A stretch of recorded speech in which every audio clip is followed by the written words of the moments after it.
applied myself, I filled it in. No time for the doubt, they counted me out, I'm getting it in, yeah. No time for no loss, I'm paying the cost, I'm in it to win, yeah. Refuse, mine, it can't be diffused. If you ain't thinking the same, then we playing by different rules. You can't see the vision, we living at different views. Until we complete the mission, keep getting up, never snooze. I walked a mile in my shoes, had the mind of a fool, chasing diamonds and jewels. Trust me, I was confused. Started minding my business and used my mind as a tool. Ended up finding my purpose and found the time to get to it. They told me I couldn't do it, they told me I couldn't make it. They sold it, could never break it. That's sadly mistaken. I need a piece of the pie, I want it so bad I can taste it. They told me like Toby, keep on running toes, they gon' take them. Refuse to lose, build the win, apply myself, I filled it in. No time for the doubt, they counted me out, I'm getting it in, yeah. No time for no loss, I pay for the cost, I'm winning to win, yeah. Refuse to lose, I built the win, apply myself, I filled it in. No time for the doubt, they counted me out, I'm getting it in, yeah. No time for no loss, I'm paying the cost, I'm in it to win, yeah. Refuse.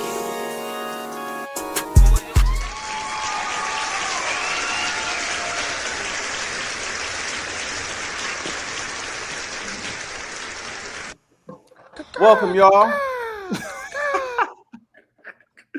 Welcome, y'all. Welcome to another episode on the R2L channel, another R2L show. If y'all been paying attention to the R2L channel, y'all been seeing previews for all these other NFL teams.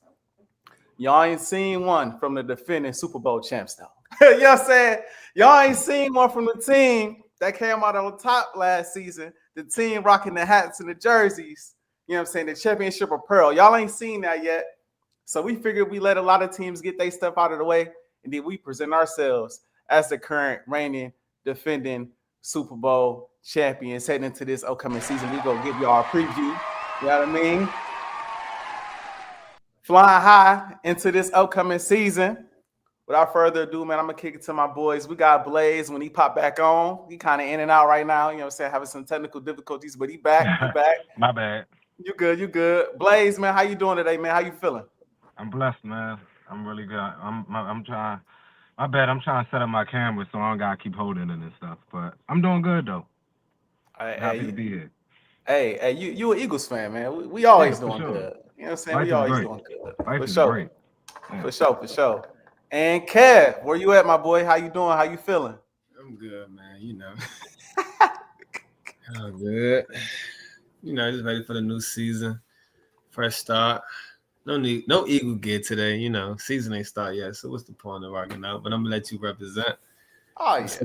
We don't gotta flaunt too much, you know. They know hey man. For me, I gotta bring it all out. You know what I mean? Just cause. You know what I mean? When the season starts, I might switch it up. All right, it's time to take off the Super Bowl stuff. But until somebody knock us off, man, you know what I mean? We might as well remind cats who at the top, man. But we had a long off season. We're gonna get into our off-season grade expectations, the schedule, bowl predictions. Let's start with the off-season. How y'all feeling about the off-season for the Eagles, man? If y'all had to give it a grade, what grade would y'all give it? I'm gonna start with you, Kev.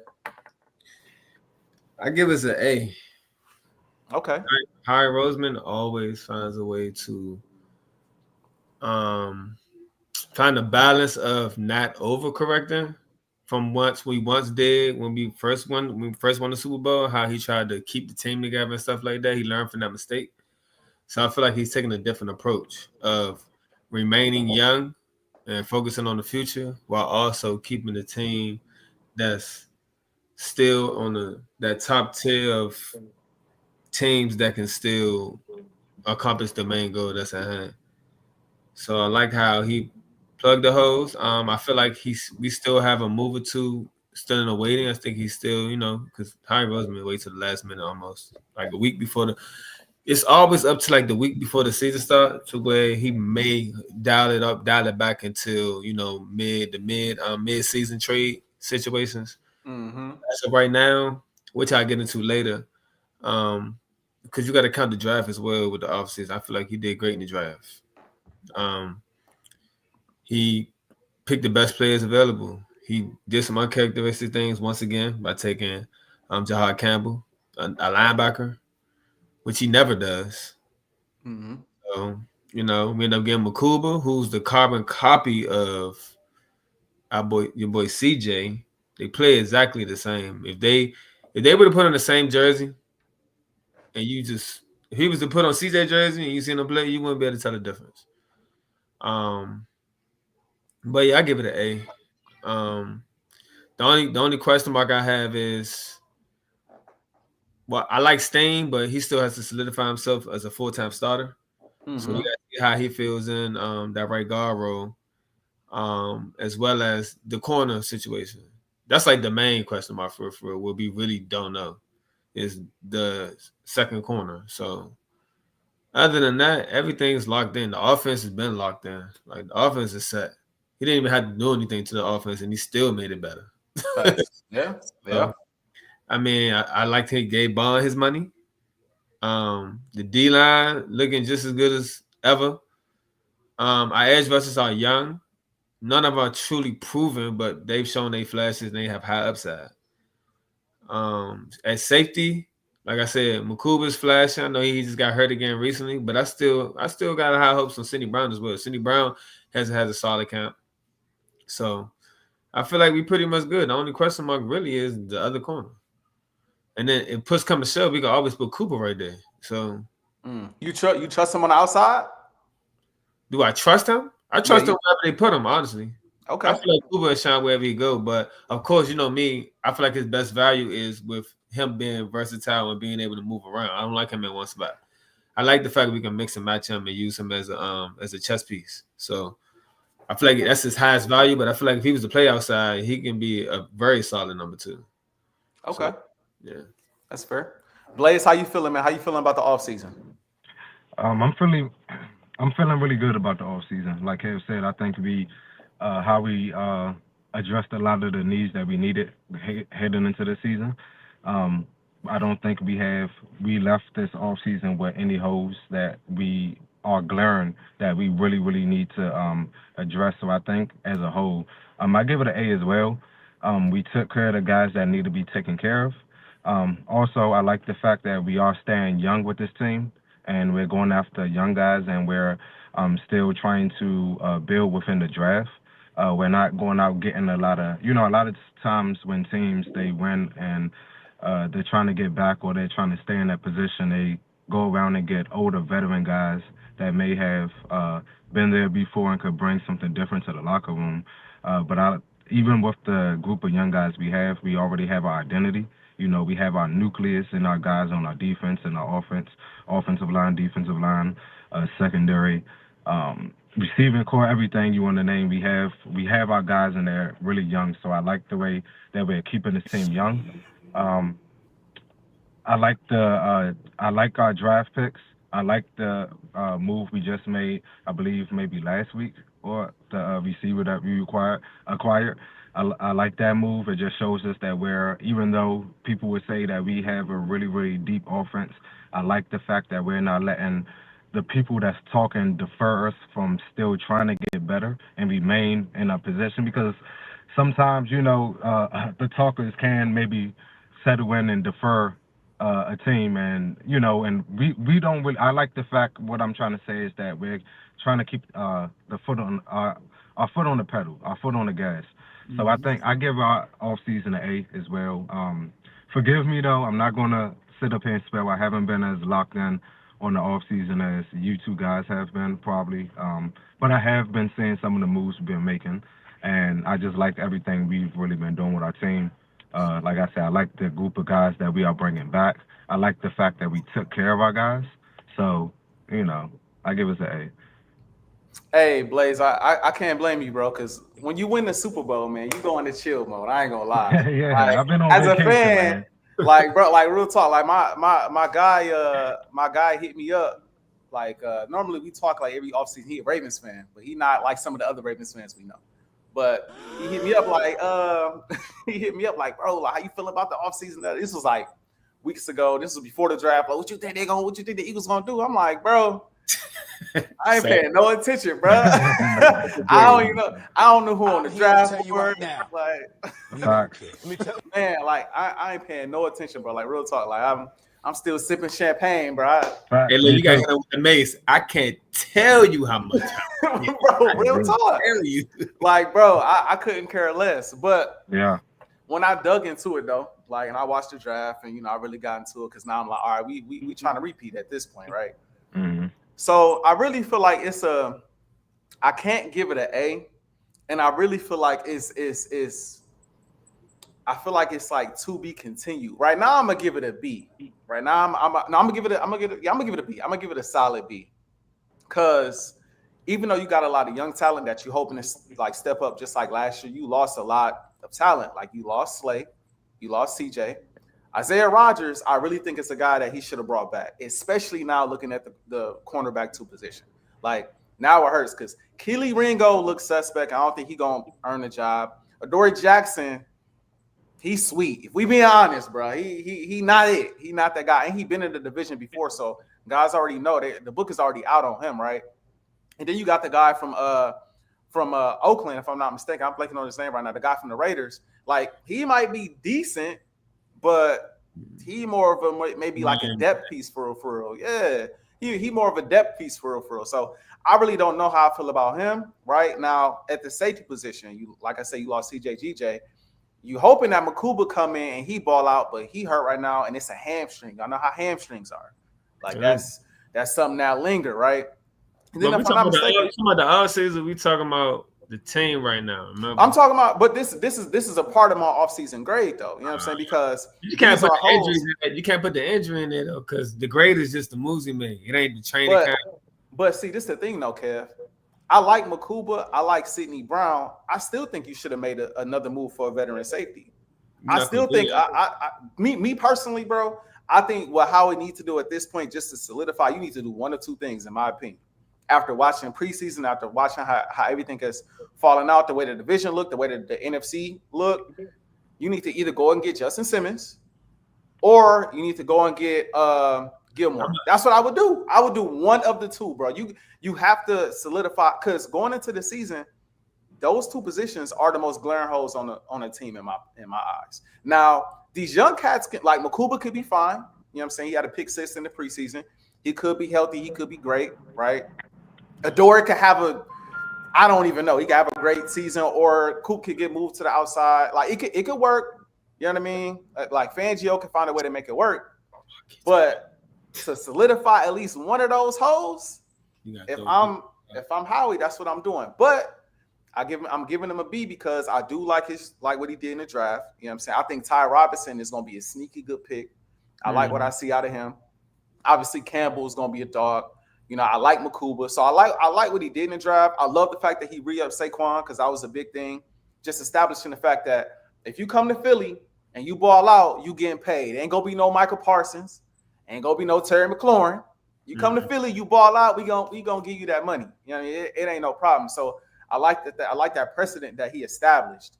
But and Zach Bond was that was the biggest thing for me. You gotta re-sign Zach, especially with Nakobe Dean coming off an injury.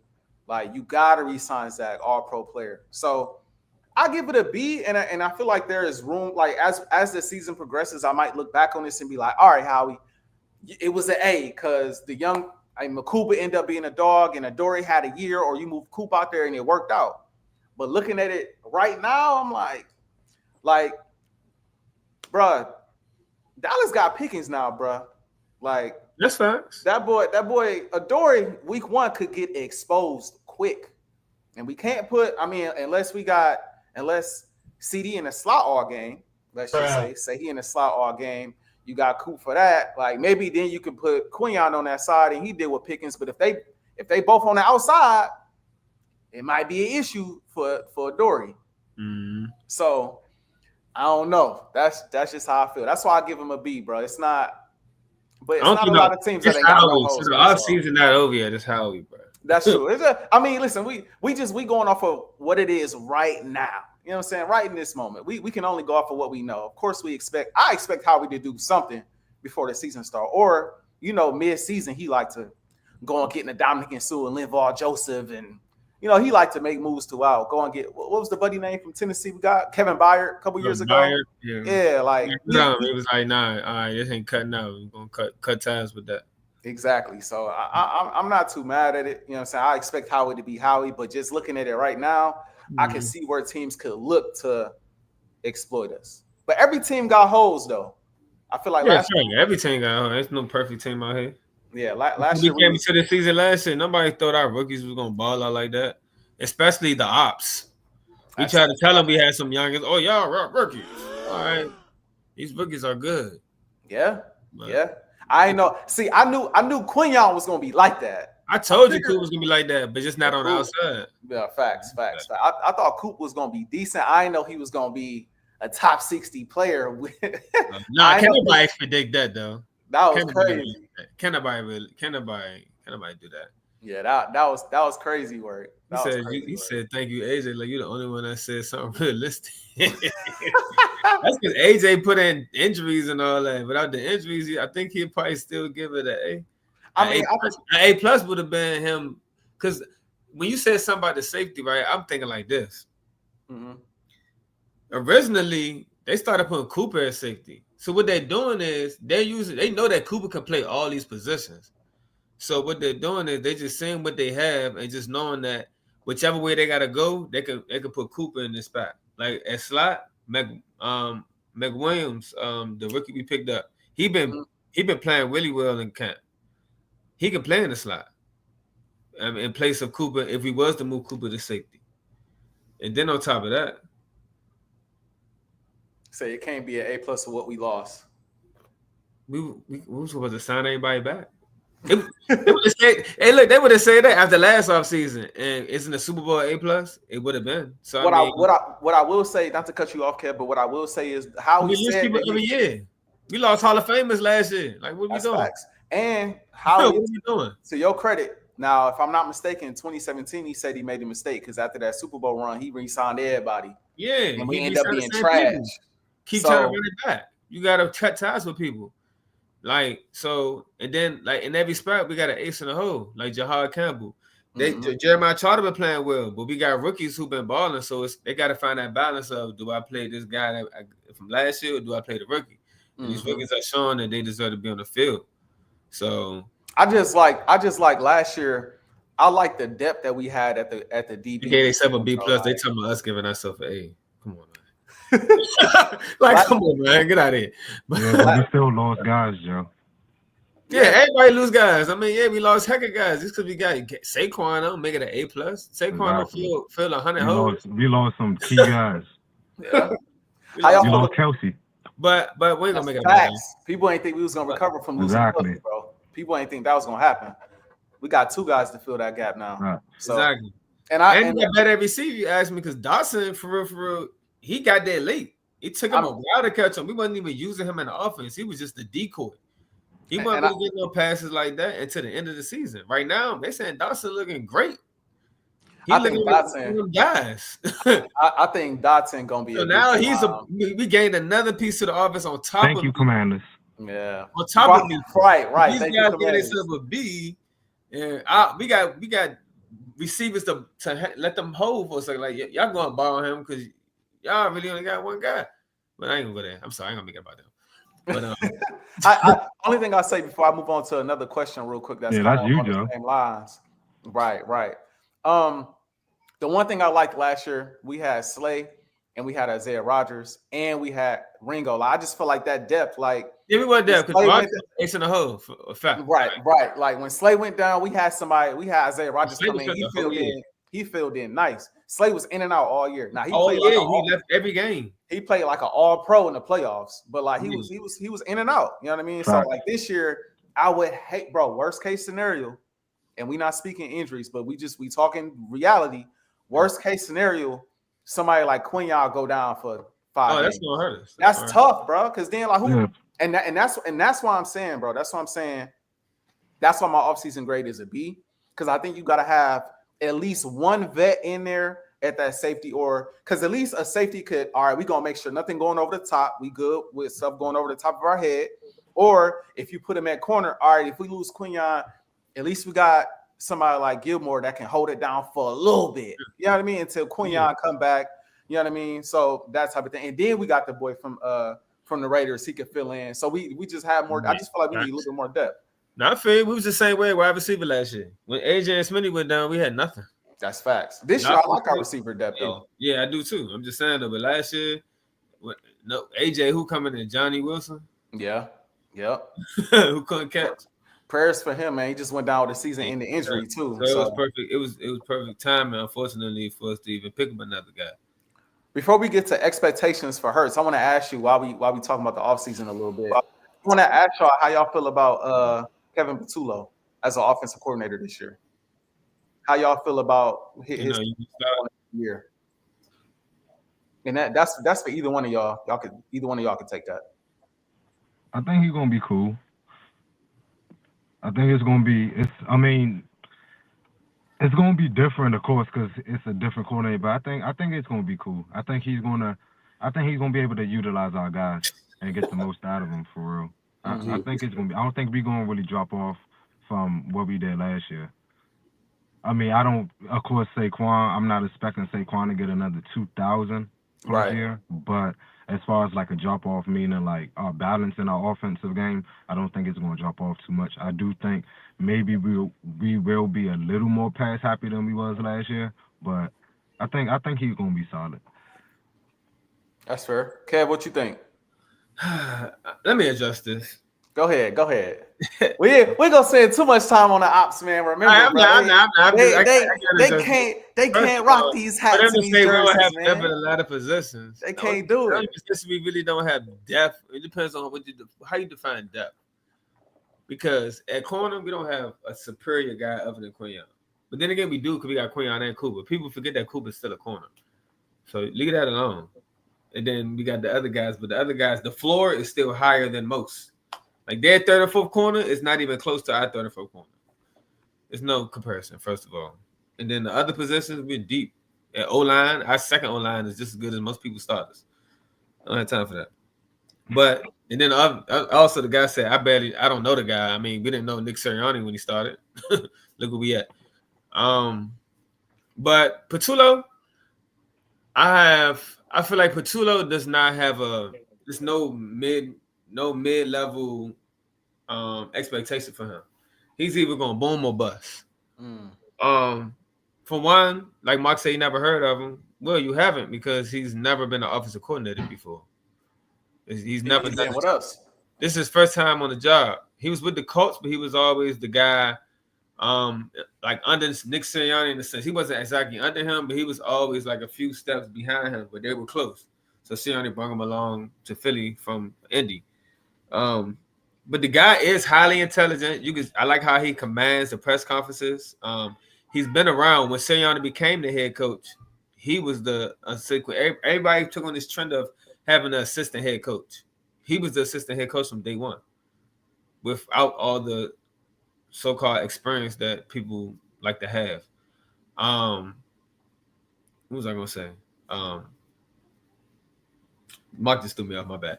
But as far as the offense, I'm just curious to see because he's been in since day one. He's seen all of the ups and downs. He's been in. Sirianni has been including him in everything. Sirianni has low-key been grooming him to take on everything that he's been trying to build since day one. So I'm curious to see how he's going to take this into his own because I'm not sure what his own identity has been, what he's had in his head of what he wants to be or want his office to look like as an offensive coordinator. But I also know that Sirianni is somewhat of a control freak in a sense to where I don't want to call him his puppet because that's his guy. But the only thing I'm afraid of is the Brian Johnson effect of Brian Johnson coming from college. I felt like Brian Johnson would have brought a lot to our offense, but it was almost as if Sirianni didn't trust him enough to do it. Now, I believe that Sirianni has the trust of Patullo.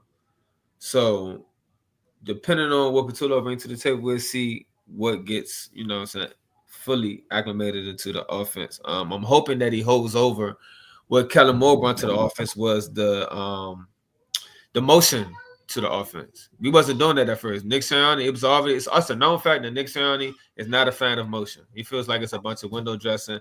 It's really, he feel like in his philosophy, it has no effect. It's just unwanted movement. But motion works. It helps. It helps the quarterback point out the defenses that's coming out and exposes stuff. It gives you a little snippet of what people are trying to do when they're trying to cover you with them. So I'm just hoping that Sirianni let the man flourish and see what he brings to the offense. But I'm also glad at the fact that Jalen Hurts is also mature as well. And it's already been leaked out, which I'll bring out later on, that he has a big say-so in this offense, more than people would probably would think or expect. So I'm very optimistic. I'm optimistic. I'm hoping to see a blend of everything we've seen from this offense, because our offense has always been top 10, top 15. We've never been a low performing offense since Sirianni been in. Whether it's been looking dry or whether we didn't like it or not, we've always put up points. So I guess we'll just see. Yeah, to be honest with you, bro, when they first signed him or they first made him the offensive coordinator, because he's been with us for the longest. So when they first made him the offensive coordinator, I was like, because we saw this already. We saw somebody within our own regime get promoted and how Sirianni overstep him and it just not go the best. But the way I look at it, dog, coming off of a Super Bowl, like at this point, bro, I'm just looking like hopefully Sirianni learned from his mistakes. And hopefully, like you said, Patullo, you've been around for a while. You see what works. You see what don't work, right? You see what Hurts like, what he don't like. You know what run plays Saquon like, what run plays he don't. You know, like it should be easy. And with this offense, all these weapons, bro, we should not be an easy team to defend, bro.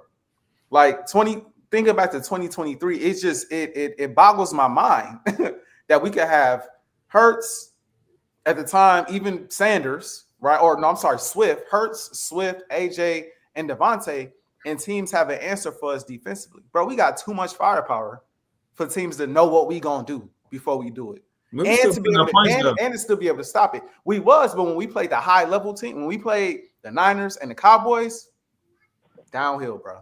Downhill. Now I know the defense played a big part in that. It became the worst defense in the league after the offense was stale. The offense was stale, though. The offense was super stale. We talk about it all the time, bro. We just went talent for talent. That's what we did every rip. Like AJ go beat them, Devontae go beat them, and like a lot of times our guys they're gonna beat guys like because they AJ and Devontae, right? Mm-hmm. But there are some times where it's like, bro, scheme these guys open, use a little bit of motion. Like I talked about this with you, Kev, off air, like.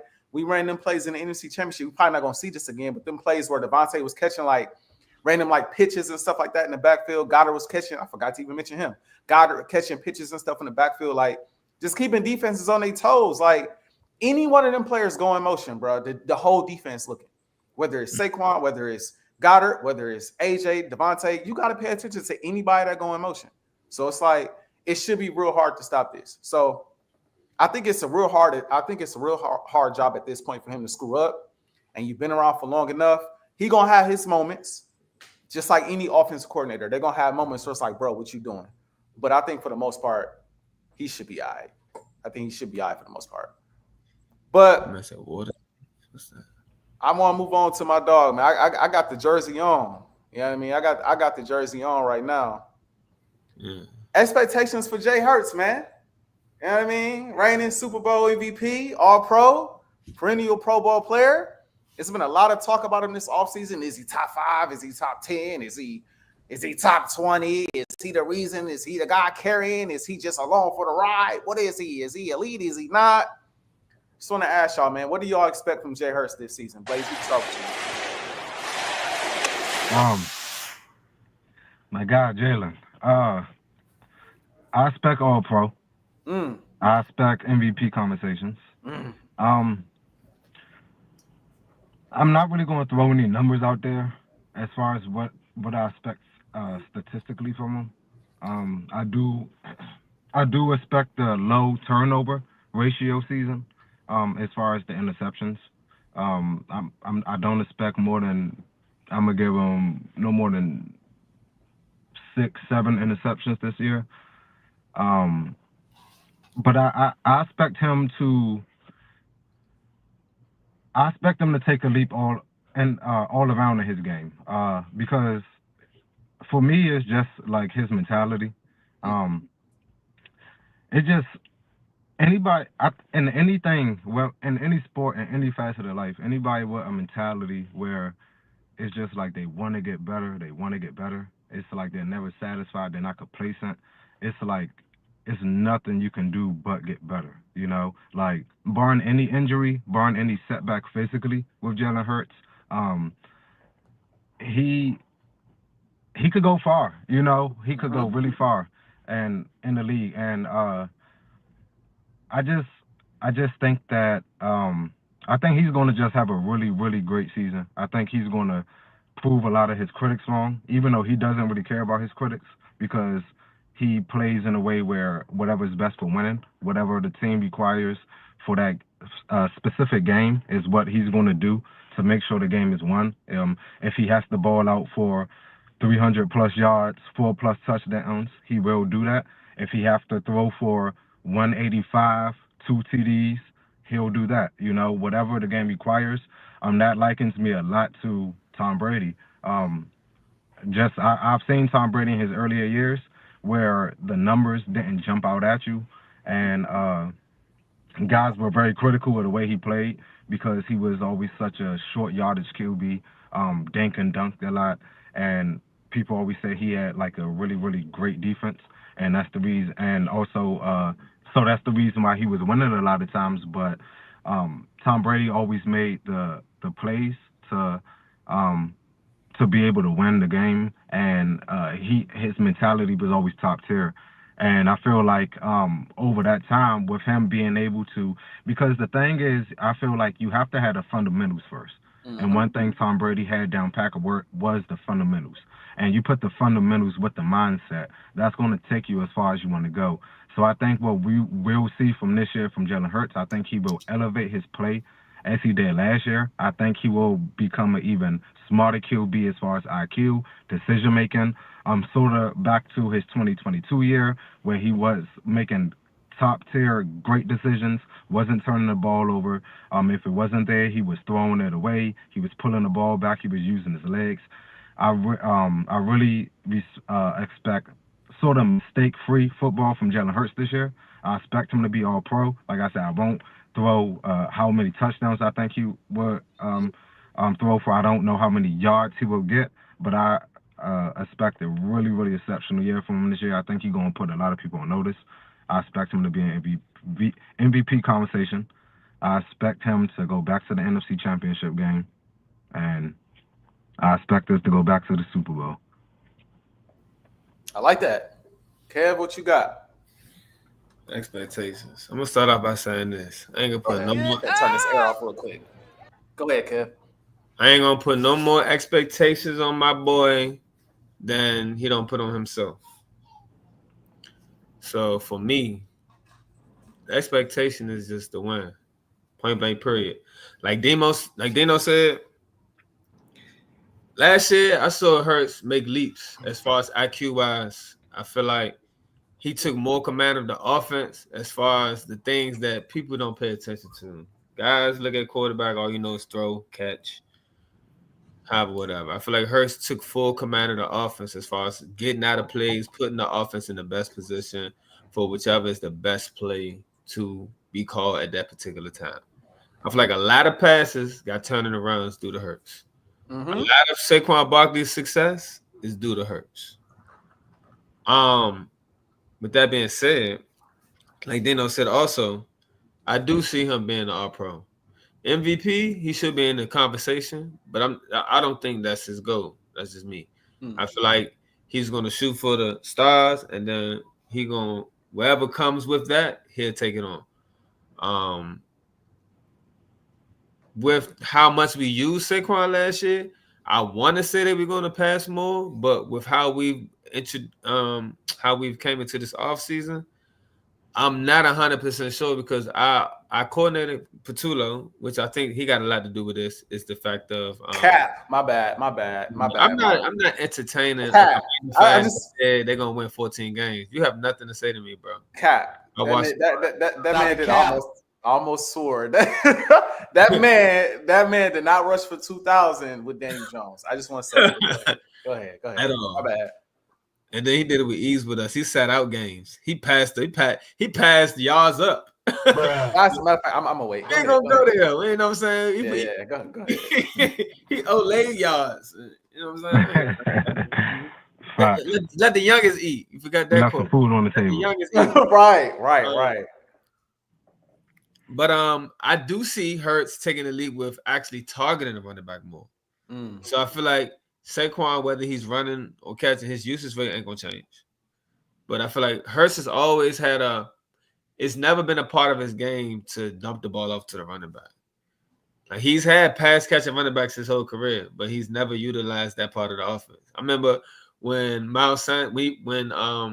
Sharon first got there, they was like, "Oh, they running a lot of screens in practice." We didn't run out one screen in regular season. If it, maybe like 3, maybe 10 at the most, if that. Like it's just not his thing. He's not gonna do it. But at this offseason, I feel like he's been working on those small things that you can feel how you want to feel.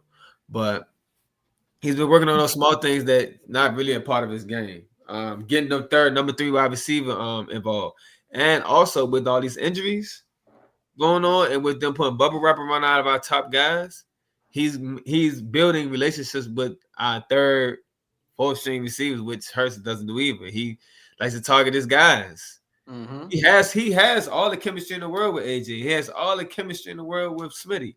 He's building even more chemistry with Goddard. He's been had good chemistry with Goddard, but Goddard always come third, so it's hard, you know what I'm saying, to defer. And you know, when your guy's always open, and then when he's not open, it's hard to be like, let me just go to this guy just because. Like, my guy gonna catch it anyway.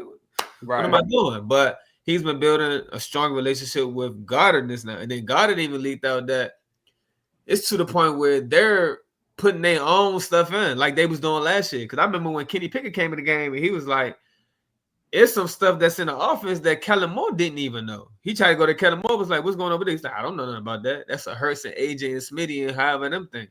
They got their own thing going on. So Hurts is taking his game to a far much level that these guys that are on the outskirts that only think Hurts can do is just depend on his stars. No, Hurts is the glue. And as much as you see all of our linemen, everyone praising this guy and letting you know what it is, you could keep ignoring it. Hurts is the glue. This guy transcends his elite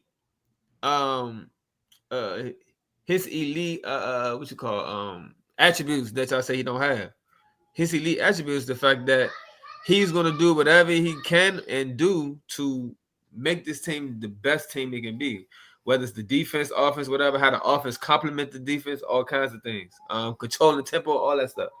Hurts is all in on all that stuff. So I think Hurts, like I said, going to take full command of the offense. He's going to actually get more people involved in the offense. Sky's the limit. I see us. We should be able to get back to the bowl. I like the way our schedule was set up, which you're going to get to. A lot of people say it's tough, but I see people only see the teams. They only see the teams that they play. They don't see when they play them, the breaks between those games, how the back-to-back games, the home, away, things. And people don't look at all that. They just look at, they see a team, they see a color, wins or losses. That's not how it works. But Hurts is going to go to another level like he always does. Even though he has a new offensive coordinator, this is still familiar territory. We didn't really change anything in the offense. We added a right guard and we added a number 4 receiver. Yep. Everything else is the same. All I ask is when you lay your head on that pillow at night. Hey. Expectations for my dog, man. Expectations for my dog. The first thing I want to say is this, man. You know, it's been a lot of talk about Jay Hurts this offseason, and it's just crazy, bro. Like, the way people talk about Jalen Hurts is almost like he's not an all-pro quarterback. It's almost like he's not a Pro Bowl quarterback. It's almost like he's not a Super Bowl champion and a Super Bowl MVP. They try to find ways to knock him and say things like, you know, he got Saquon and he's got AJ and he's got Lane, and he's got Devontae, and he's got this guy, and he's got that guy. And it's like, bro, like, what football have y'all been watching? In order to be great, you need other great guys.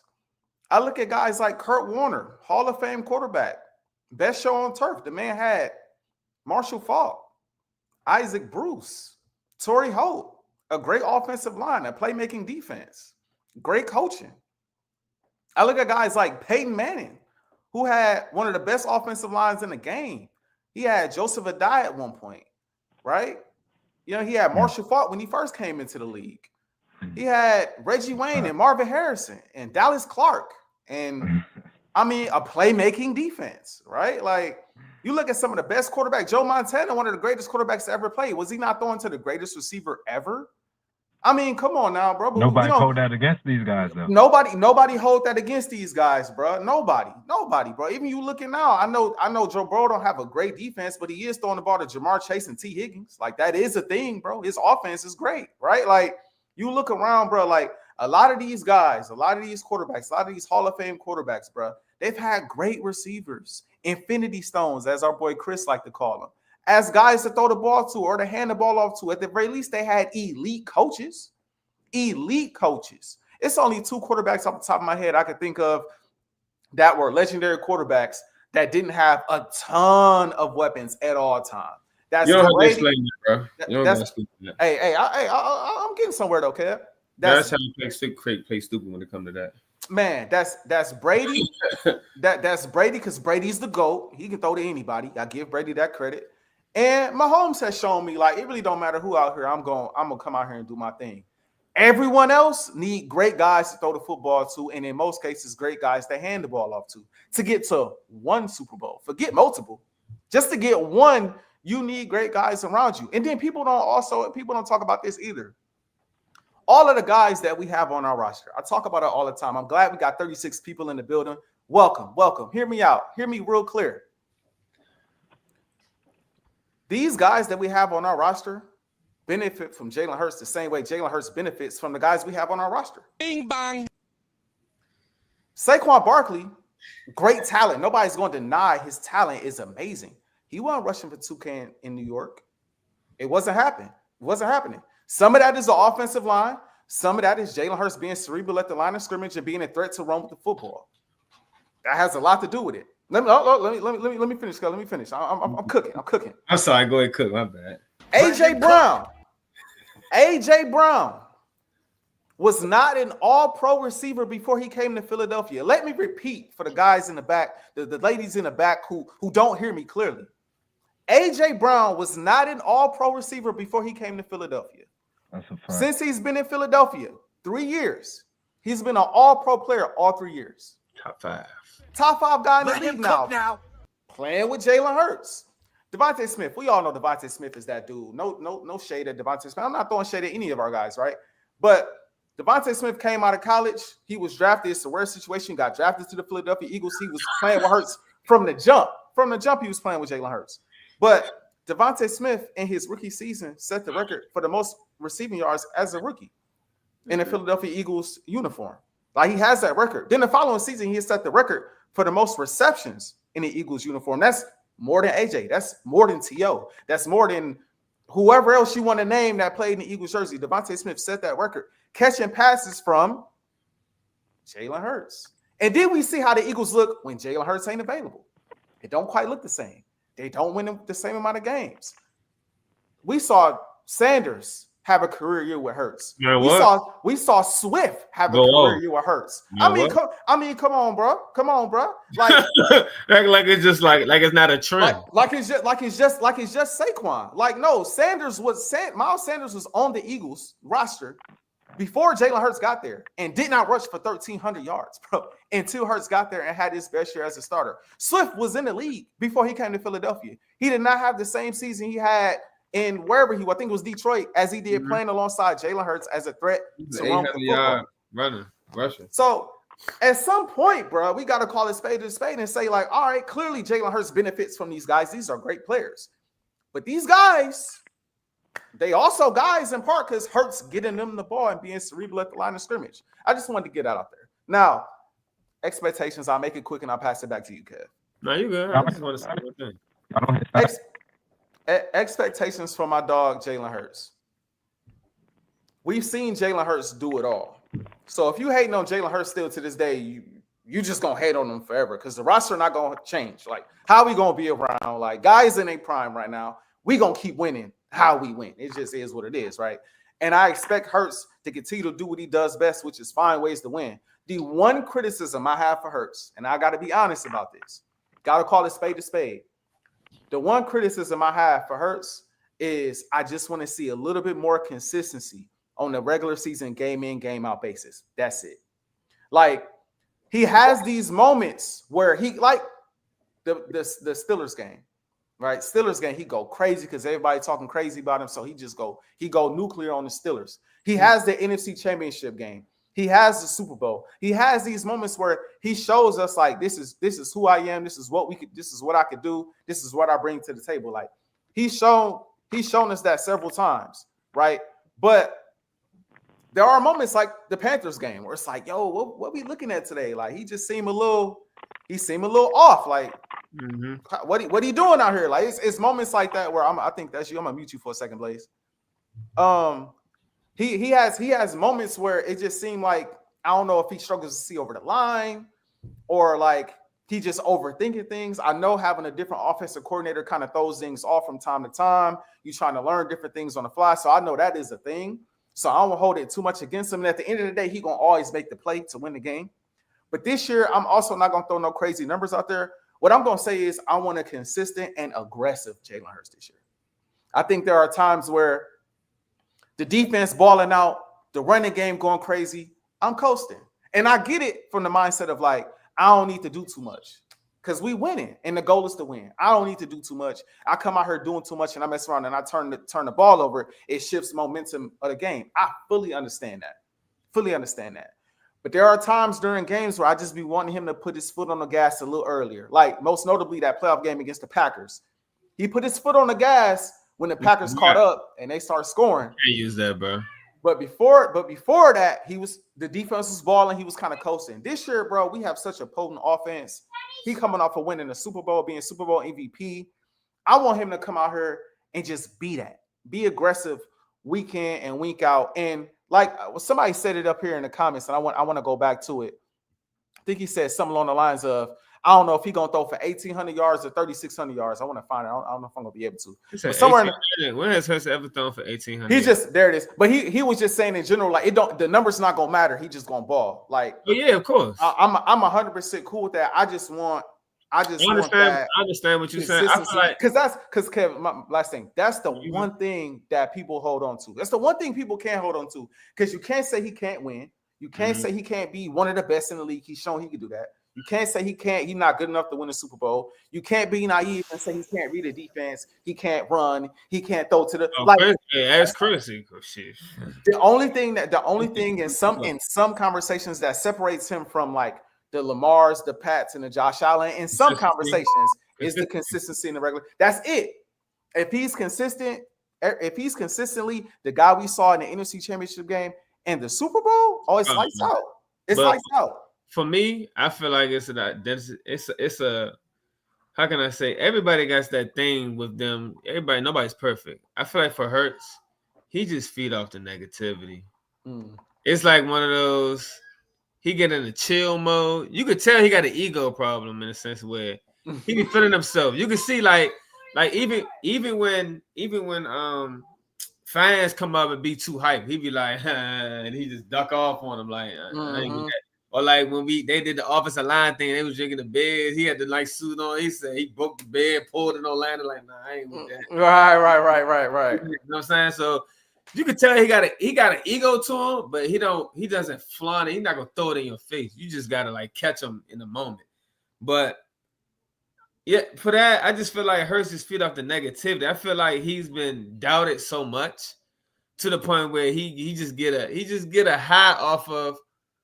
They think I can't do it. Watch this. Know what I'm saying? Like I think they play it cool. He get in like autopilot in a sense, to where then he snaps out of it, and then he just go into psycho mode.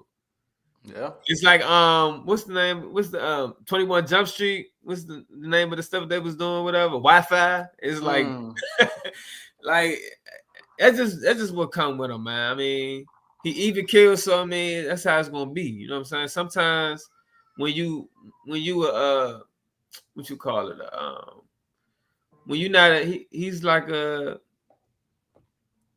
he's just a steady, he's like a I can't even think of the word I'm trying to think for, but he's just steady Eddie until they don't need to be.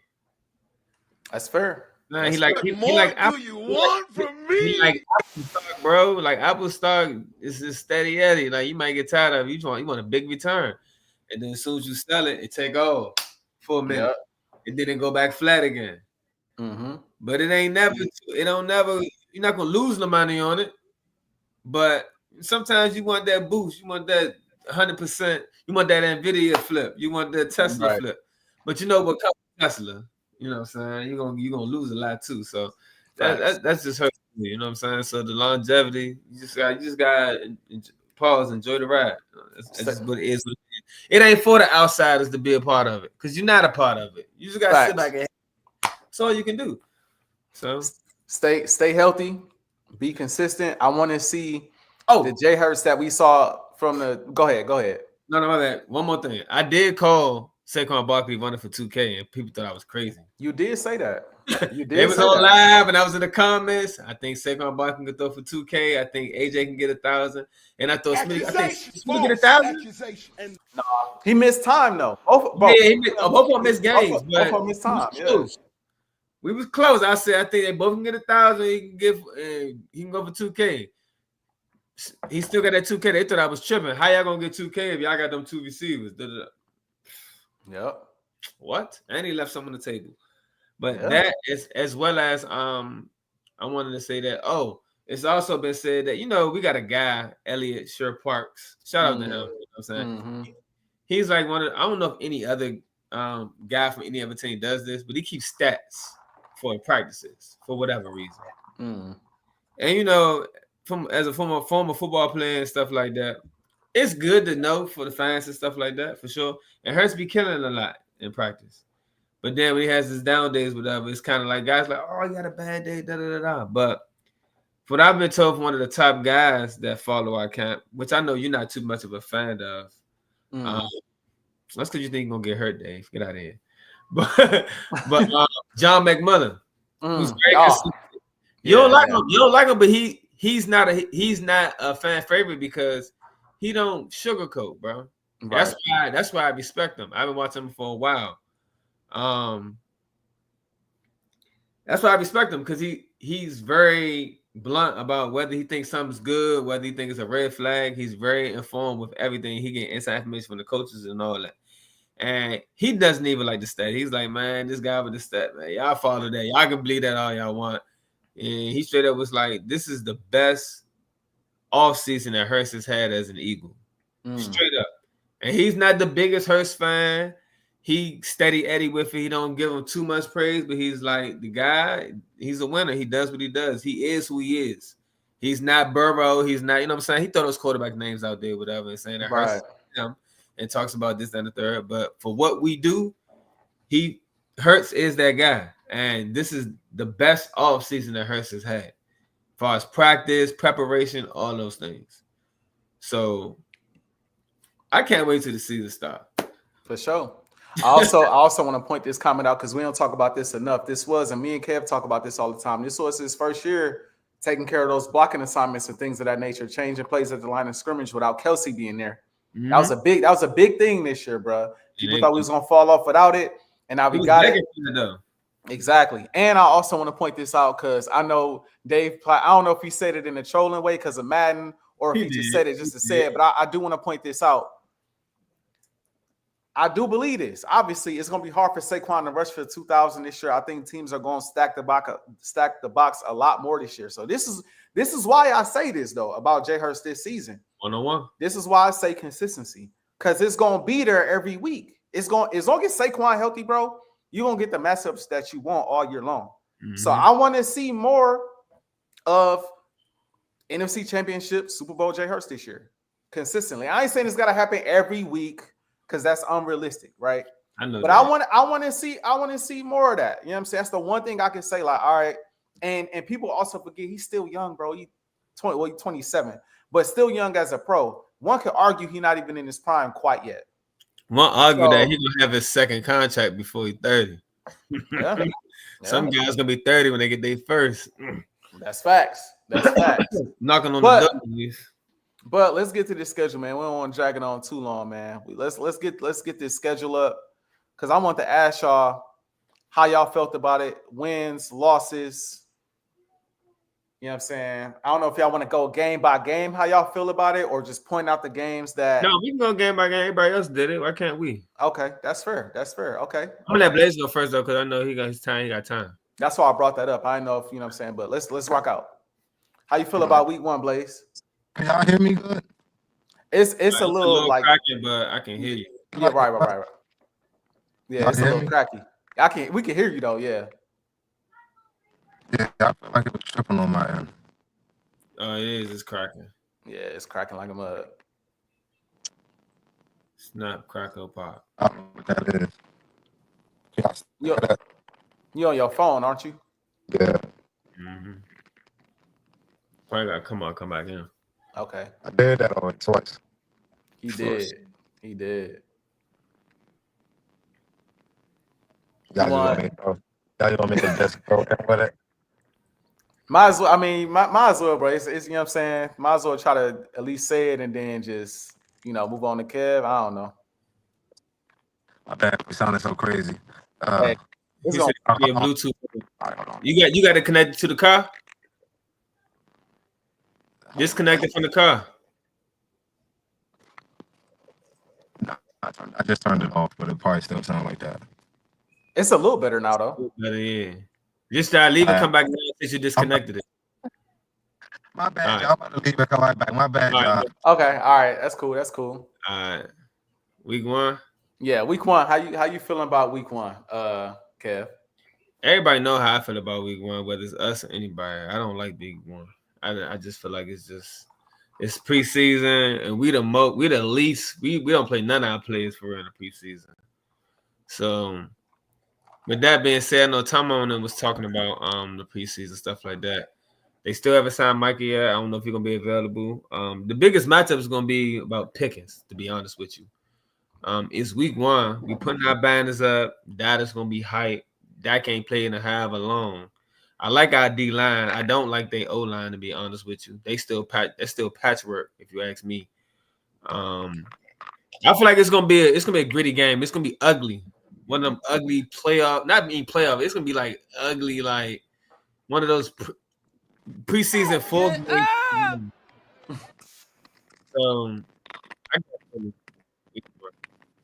You got us winning week 1? You got too much talent, bro, to lose that game. I'm sorry. Yeah. They're gonna have to air it out, and Pickett's gonna have to go off because CD ain't doing nothing. I ain't gonna hold you. It's gonna mainly be on Pickens. Mm-hmm. I do want to say though, we expecting a lot from our guys from last year. You know what I mean? Like Cooper DeJean, like Cooper DeJean and Quinyon Mitchell. They got him in the top 100. So like them guys this year, they gotta continue to be them guys, bro. Because Quinyon even locked up Smitty. I ain't never seen Smitty locked down ever, Facts. like for a whole game. Facts. So you about to say something, Blaze? Let me go ahead. Do my schedule on my way because I'm still. Your joint not even working, bro. Yeah, it's not working. It's rough. Yeah. All right, guys. I'm sorry. I tried. Hey, it's all good, man. We appreciate it, bro. For sure. Yeah. In the chat. My bad. Hey, safe travels, enjoy yourself. Whatever you're doing, wherever you're going. I could have been in the house right now. My bad, y'all. Hey, it's all good, bro. No worries, man. No worries. We appreciate you popping on, man. I will say, we sweeping Dallas. That's what I will say. We heard that. We heard that. Facts. Joe said Texas sure wins and losses. Oh, he popped out. I don't know if he's gonna see that, but hey, Joe, just text him, man. Joe, you got his number. Facts. So we going to the bye week, or we just going 1-1? Like we gonna go back and forth. We're gonna go back and forth. All right, go ahead. You keep it count because I don't got no. I can do that real quick. Right. Well, I already know what mine. So I'm gonna jot yours down because I already know what mine looks I don't know mine. I ain't gonna hold you. I've done it in the past, but I'm on the fly. Okay. So you got us winning week 1. Then it don't have it away or home. I got it. Go ahead. You got us winning week 1. You said? Yeah, I got us beating Dallas. Yeah. Okay. Bet. Yeah. Okay. And I want to point this out because I see your background. For the people who don't know, could you let everybody know who that is in the background right there? Man? That's nothing but the GOAT, you know. D1 AA star wide receiver Nicholas Sirianni. Like, bro, you got no. championship winning wide receiver. He been winning championships since college, man. That ain't new. Man, I'm like, you went to Mount Union? Didn't you go to Mount Union or something like that? Something like that, yeah. I'm like, bro, you got him up there. I don't know if everybody. I know who it is. I'm pretty sure Blaze knew who it was. I just want to let him know. I gotta let them know that's who they let beat them and get a Super Bowl before a lot of your favorite guys. Man, that's facts. That's facts. You know what I'm saying? So that's let it be known. He But definitely stinks. But I want to get back to the schedule, man. Week 1, Yes, I got a dub as well, bro. I don't see. We're gonna talk about seeing them later in the schedule, but bro, like I told Joe on Unfazed, bro, it's ring night, bro. I'm sorry, it's banner night, bro. We dropping the banner, bro. And I know this is the thing. I know some people be like, well, we see a lot of teams lose on banner night. Of course. I think it would be different if it was a team out of conference or a team that even wasn't in our division. But since it's Dallas and it's in our division, we understand the importance of this game. I feel like we're going to go into this game with antennas raised. So I feel like Pickens is probably going – I think CD, like his first game of the season, I wouldn't be shocked if CD had a day as well. But I think all in all, I think we're going to get the job done. They don't have no answer for 2-6, bro. They've done nothing this offseason that's going to be able to stop the run. So if you can't stop the run before you line up against Philly, it's an L, bro. You cooked. Who they starting corners? Shoot, I don't know if Diggs gonna play. I like Elam. I ain't gonna lie. I like him coming out of college, but he's one of those guys. It's like we know he got something, but he hasn't shown it yet. So Facts. He's supposed to be a new awakening. This is a bad week to be awakening against AJ Brown and Smitty. I'm just saying. Emotional damage. Yeah, that's exactly what it's gonna do. You better wake up. Emotionally damaged. Yeah, no, that's facts. That's facts. Let's go to KC, man. They got Bland too. Can't forget about Deron Bland. I do like Deron Bland. I ain't gonna lie. Yeah, he take advantage of his opportunities. Just can't give him none. That's all. But let's fly to KC. Fly to KC. Week 2. How you feel about that game? We always play KC good in general, so that's always a good matchup. I feel like Mahomes has dialed back into getting the job done and just being a quarterback. You know what I'm saying? He has the bells and whistles still when he needs to, but it's not quite to the like unorthodox, heroic type fashion. So I don't look forward to the crazy stuff. I feel like Kelsey's not really quite Kelsey anymore. So I don't know if we need to put Coop on him like we've been done. Kelsey has never been a threat to us. We've always put our top guy on him and then just took care of the rest. He checked him at times in the Super Bowl, though. I remember that. Of course. I mean, we're gonna do that because they're gonna, they're gonna try to get him going because they try to preserve Kelsey throughout the year and wait until the playoffs to use him the most. Facts. But I feel like we match up well against KC. I feel like that's gonna be another scrappy fight. We going to KC, but I still like to say we beat them.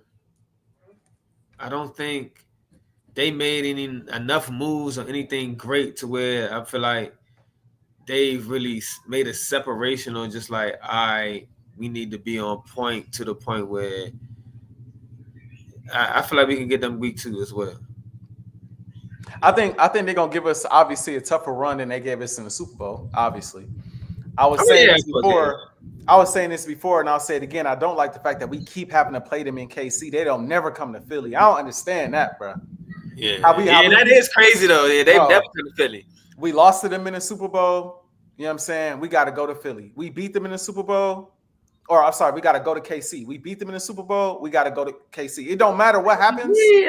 Andy Reid can't come back to the link. Like, I mean, come on, bro. I don't know what's get up walking with with open arms. Ain't nobody going but they say anybody say you can't come back to Philly, Andy. Bro. Come on, man. It's super frustrating, bro. I would love to be in that game. Andy came to Philly, man. What?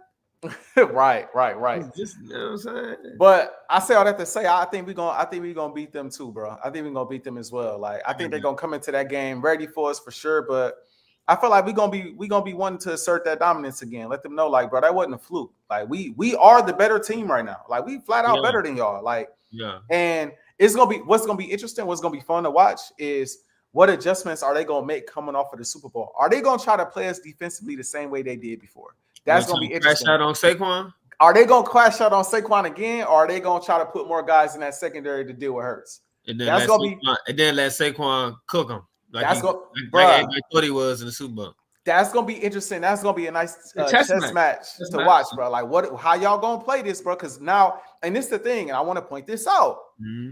Hurts been cooking these boys before Saquon got there, bro. Man, what? Since day one, bro. He been cooking them boys. 2021, he was cooking them boys up. He been jumping about 30. He averaged about 28, 25. Bro, we got the matchup in 2021. We got the matchup in the Super Bowl in 2023, or I mean, technically 2022. We played them twice. 2023, and then we played them in 2023. That following season, after we went to the Super Bowl and lost to him, Hurts was shaky in that game, but we pulled out the win. You know what I'm saying? Hurts got a rushing touchdown and that deep throw to Devontae at the very end of the game, right? Mm-hmm. And then we got the Super Bowl this past year. Like Hurts has had like one bad game against him in his last 4 times seeing him. He 1-1 in the regular season, 1-1 in the Super Bowl. I mean, that's a hell of a rivalry if you ask me. I'm saying so. It's gonna be interesting to see how they play it. But either way, if you're KC, no matter how you play it, it's a wrap. If you let Saquon eat, it's over with. If you see now, if you stack the box against Saquon and stop him, you still cooked. You still cooked. So yeah, man. I think we're gonna handle KC week 2 as well. Week 3, we got the Rams in Philly. How you feeling about that matchup? Hey, look, I ain't gonna lie. I would have this as an L, but Matt Stafford back is cooked. Man, I've been hearing that. With his injury going on, it's no way they beating us. Mm-hmm. But if he was healthy, I would say this would be the game we would lose. Okay. Pre Matt Stafford injury notice, I had it as an L, but I feel like as long as Matt Stafford is hurt and he can't move, or because I'm pretty sure he's gonna try to tough it through and play. I'm not sure what their first 2 games are, but they're not beating us with Matt Stafford dealing with that. It's not happening. Bro, I think we talked about this off air, bro. You know they have not beat us one time in the last 3 years, bro, with Hurts as our starter. They haven't, but Matt Stafford, they gave us our toughest test. That's true. Like they in the playoffs, they gave us the toughest test. But like, bro, all things equal, even playing field, because a lot of people like to say we would have lost if it didn't snow. Bro, we be torching these dudes. They got like now, Devontae, now again, but see, going back to our offseason conversation, bro. This is why that DB2 position is important. Puka, yeah. Because it's like you got to deal with Puka and now you got to deal with Devontae. I'm going to tell you something. You got to deal with CD and you got to deal with. Let me say this, though. You can take this back to the chat, however. Mm-hmm. I talked to my pops, right? Me and my cousin had an argument. You know, I've always been a Chase of a Jettis fan, whatever. So we got into it about that. I said that Chase better. He thought I was crazy. He called me stupid and all that. And I asked my father about it. My father was like, I think Puka is a top 5 receiver. He think Puka. He think Puka, like when you look at all the accolades compared to all time and all that, he feel like Puka is the prototypical receiver that it could be arguably the best receiver in the NFL. That's what Pops said. And Pops is the one that said that he thought that Hurts was gonna do what he did, and I thought he was crazy at the time. So I don't know, but I just threw that out there. You go ahead. I feel that. No, I got us. I say all that to say though, I got us beating the Rams, bro. Like I do too. Especially with them talking the talk, they was, you know what I'm saying? Not even them, really the fans. If it didn't snow, like you know, as an Eagles fan, bro, they hear everything. They use everything as motivation, bro. Like I don't see us losing to the Rams, bro. Now, here Bucks. you go. Here you go, bro. I Give it already a know buck. where this. I already know how you feel. Yeah. I'm assuming how you feel. We ain't really talked about this matchup just yet. I always feel how I feel about the Bucks, bro. Man, let the people know how you feel about this Tampa Bay matchup in Tampa But- Bay. Yet again, I think this is the third straight year we done played Tampa in Tampa. I ain't gonna hold it up. I low key just started training camp. I feel like they probably put a picture of the Bucks helmet up in this. I don't know what they did, but the way they trained and conditioning and everything, I feel like they had that game circled. Like, y'all know what the weather gonna be like. Yeah. In late September, when it's starting to get cool everywhere else, and it's gonna be about 80, 90 degrees out there, out there in Tampa. And you see what happened last time. Oh, y'all gas cramping up. I always get flashbacks to the McNabb cramping up and everything. Like all our players gasping for air. This has always been a thing, bro. So you said I thought it was a tornado warning. I did. Hey, for a second, bro. I ain't want to like trip We don't out. have no but tornado. Y'all tornado valley, my bad. Bruh. We don't have that problem out here. Hey, in the DMV. they in the background killing us with the special effects, man. Because Yeah, I definitely got a little nervous. I ain't gonna lie. Like, But, snap. I feel like this is the time we take the Bucks out. I Yeah. do like the Bucks though, but they will. Nah, shoot. I got it. I feel like we gonna be conditioned, but that receiver core, man, I can't fake. They got Bucky Irvin. They got a good run defense, running game, and then I think they got one of the deepest receiver cores in the NFL. And I think what's his name? Emeka Oka. they got him, and they still got McMillan. He gonna be nice, bro. They got 4 or 5 good nice, receivers, bro. Yeah. So our D line gonna have to eat. Hey, again, not to go back to this. I guarantee if Howie don't make a move in the offseason, like for the rest of this offseason for a DB, That game gonna force them. by week 5, we're gonna have another corner in the building. By week 5, we're gonna have somebody else in the building. Sure. But I'm gonna take it as an L. The Bucks always give us problems. They just do. And I'm not gonna say Baker Mayfield's a top 5 guy, but he's a baller. He's a gamer. You know what I'm saying? I put him and Hurts in the same category of those guys that you really don't give credit to, but they always there just to show you up in a sense. Right when you doubt them, they show you up. So and they live with that. They live on the edge. I mean, he lived more of an edge than Hurts, but yeah, I'm gonna take it. I'm gonna take it. It is what it is. We can't win them all. Kev, the only way we lose to these boys is if AJ don't play again, bro. I stand by it, bro. I believe you, because we control the tempo. Bro. We can control the tempo and keep their offense off the field. That's easy. Bro, I know you like to go back far in history. You do the same thing with Seattle. Like we've always struggled against the Seahawks in Seattle. Has it changed? It hasn't. It hasn't. But the thing about the Bucks that it drives me crazy because I seen a Bucks fan on TikTok going crazy about this not too long ago. Like talking about how they own us and stuff recently. And I'm just like, bro, like they have caught us at the most inopportune times recently, bro. They have. And both times they beat us, bro. Both times they beat us, bro. We didn't have we didn't have AJ Brown. Not only, bro. Hurst was in a walking boot after the game. He shouldn't have played. He shouldn't have played. People forget in a playoff game, there's no excuses, but these are facts. People forget in a playoff game in 2023, the man was fresh off a dislocated finger on his throwing hand. Like that was the thing he injured in the Giants. And I was so mad we played our starters. And he had an ankle injury. But beyond that, even if you take that game out of it, because I still think Hurts could have played better. Like that safety he took in that game was egregious. But you live with it. This past year, people forget in that Bucks game, week 4, bro. No AJ. No Lane Johnson. No Smith. No Devontae. And if I'm not mistaken, our starting center went down in that game too. He did. He was hurt. Cam Jurgens. Yeah, Cam Jurgens. Like, bro, that game was just, bro. Hey, I gotta bring that up too when we get to it. Well, go ahead. Like that was like, yo, like, bro. So I hate when people say that about the Bucks. If we're healthy, we'll beat them. What I will say is, if we're not healthy, we probably gonna lose again. But if we're healthy, bro, the Bucks not on our level, bro. They haven't shown me They're not on they're that level. They're not bro. on that level. I just feel like they are built to exploit our weaknesses. Hey, They had a weakness. They are built to exploit it. And Carter, when you the champ, you can take your time. So when you the champ, you can take your time as you go through the schedule. We don't just look at teams and like WL. Put the W's in the chat. You know what I'm saying? We got all day. We run that mud. We got all day. W's in the chat.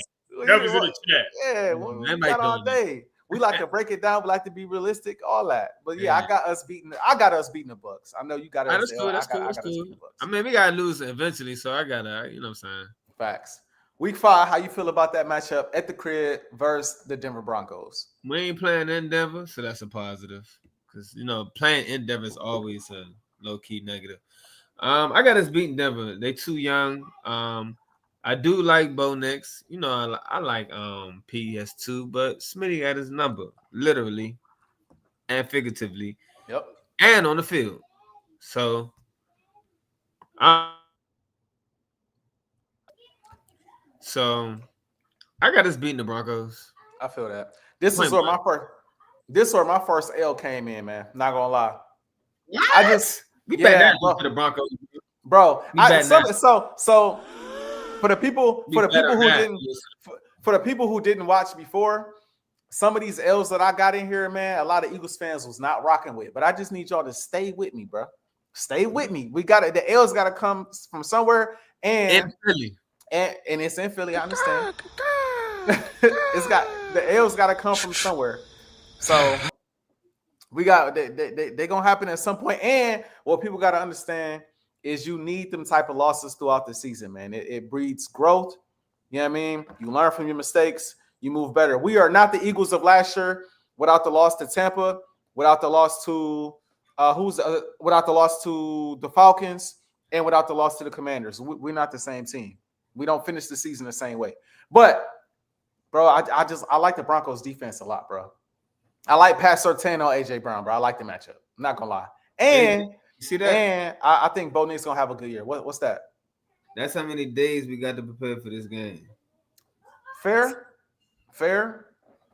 I like their defense, bro. You like it that much? Bro, and I think, again, I said this before and I'll say it again. With us playing Dallas, the Chiefs, the Rams, and Tampa, I think them are all games that, even though you got a lot of time to prepare for the Broncos game, those are all games that the Eagles, they're going to be up for them games. The first one is a divisional game. The second one, you're going up against a team that chooses beating the Super Bowl. You know they're looking for revenge. You're not trying to give them that one over you to start the season. The third one, we know how people feel about the Rams, how they was the team that pushed you the furthest. And the Bucs is a team that's beat you for years. So you're going to be up for them games. The Broncos going to be the game that it's going to slip. It's going to slip. I can see it, bro. It's going to slip. I'm going to tell you why. It's a rivalry, bro. Smitty with the Broncos? Smitty and them going to take it personal. PS2 over there. He's the face of that franchise. He is the face. PS2 is the face of that franchise. It's an Alabama thing. What's like 15% of our roster? Bama, Georgia. It's a college thing. These guys take that stuff personal. I like Howie for that too, though. Bring that. Well, it's probably Hurst. That's a Hurst thing too, though. People don't even know it. But before Hurst got there, Howie was Pac-10, Pac-12, ACC. Hurst got there. Hurst like, hey, yo, Howie. I think we should start drafting some guys from the SEC, bro. Just look into it. I think you'll like what you see over there. Right. He been shopping ever since. He said, "Well, I kind of like it here. Right, this is good. You get a bang for your buck." But we disagree. That's cool. We flip flop. How you feel about week 6 against the Giants? That's a short week. A very short week. You about to say that's an L? I'm not saying that. I'm just telling you it's a short week. Okay. That game can be ugly depending on the shape of our O-line and what's going on. But Saquon gonna take it personal. We ain't gonna. Yeah, we can't lose to the Giants. I want to get because I ain't gonna lie. I like how the Giants been building, bro. I did not think they was gonna take Abdul Carter. I was like, that's just like, why would they take him? They should, but why would they? Right. They still went and did. I said, I got somebody smart over there that's like, Mm-hmm. yeah, I'm saying so. They gonna try to put up a fight. It's gonna be that's a primetime game too. Yep. 8:15. What's that? Thursday night? Yep. If it ain't at MetLife, it's a short game. It's a short week, so they know what that means. It's Saquon night. Yeah. You know, you run the ball. On short weeks, you run the ball. You don't throw, you run. So I'm gonna take that as a win.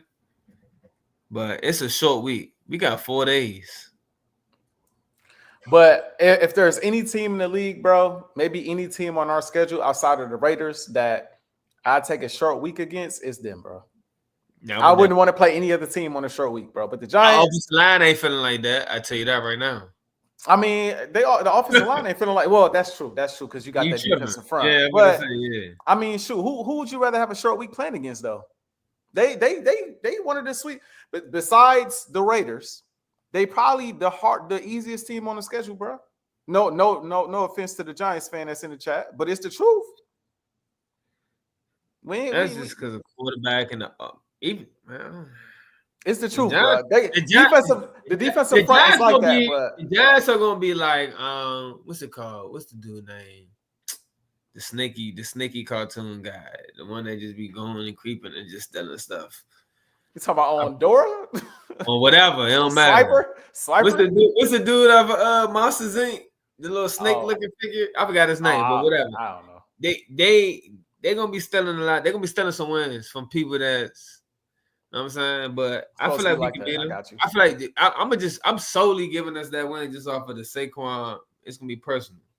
I feel that. It's always gonna be personal. I got it as a win as well, man. It's the Giants. No offense, but I just don't see the Giants. Yeah, but I can't see it. It's division, man. You never know. You can't do that. Go ahead. Run, but nah. Week 7, Vikings. I'm high on Minnesota. I just want to keep pointing that out, and I'm trying to get to that game this year. You high on Minnesota, bro? I'm not too big on Sam Darnold. I'm not, and JJ he put up numbers last year. I think JJ could do something similar. This is why I love his schedule, bro. Mm-hmm. You see this? 10. That's how many days we got to prepare for this game after that 4. Fair. So after that hard 4 battle of Saquon just running 180 on them, however, whatever, because they're gonna be pass rushing and we can be doing draws and all kinds of short stuff to just manipulate the rush. I got us beating the Vikings. We always beat the Vikings.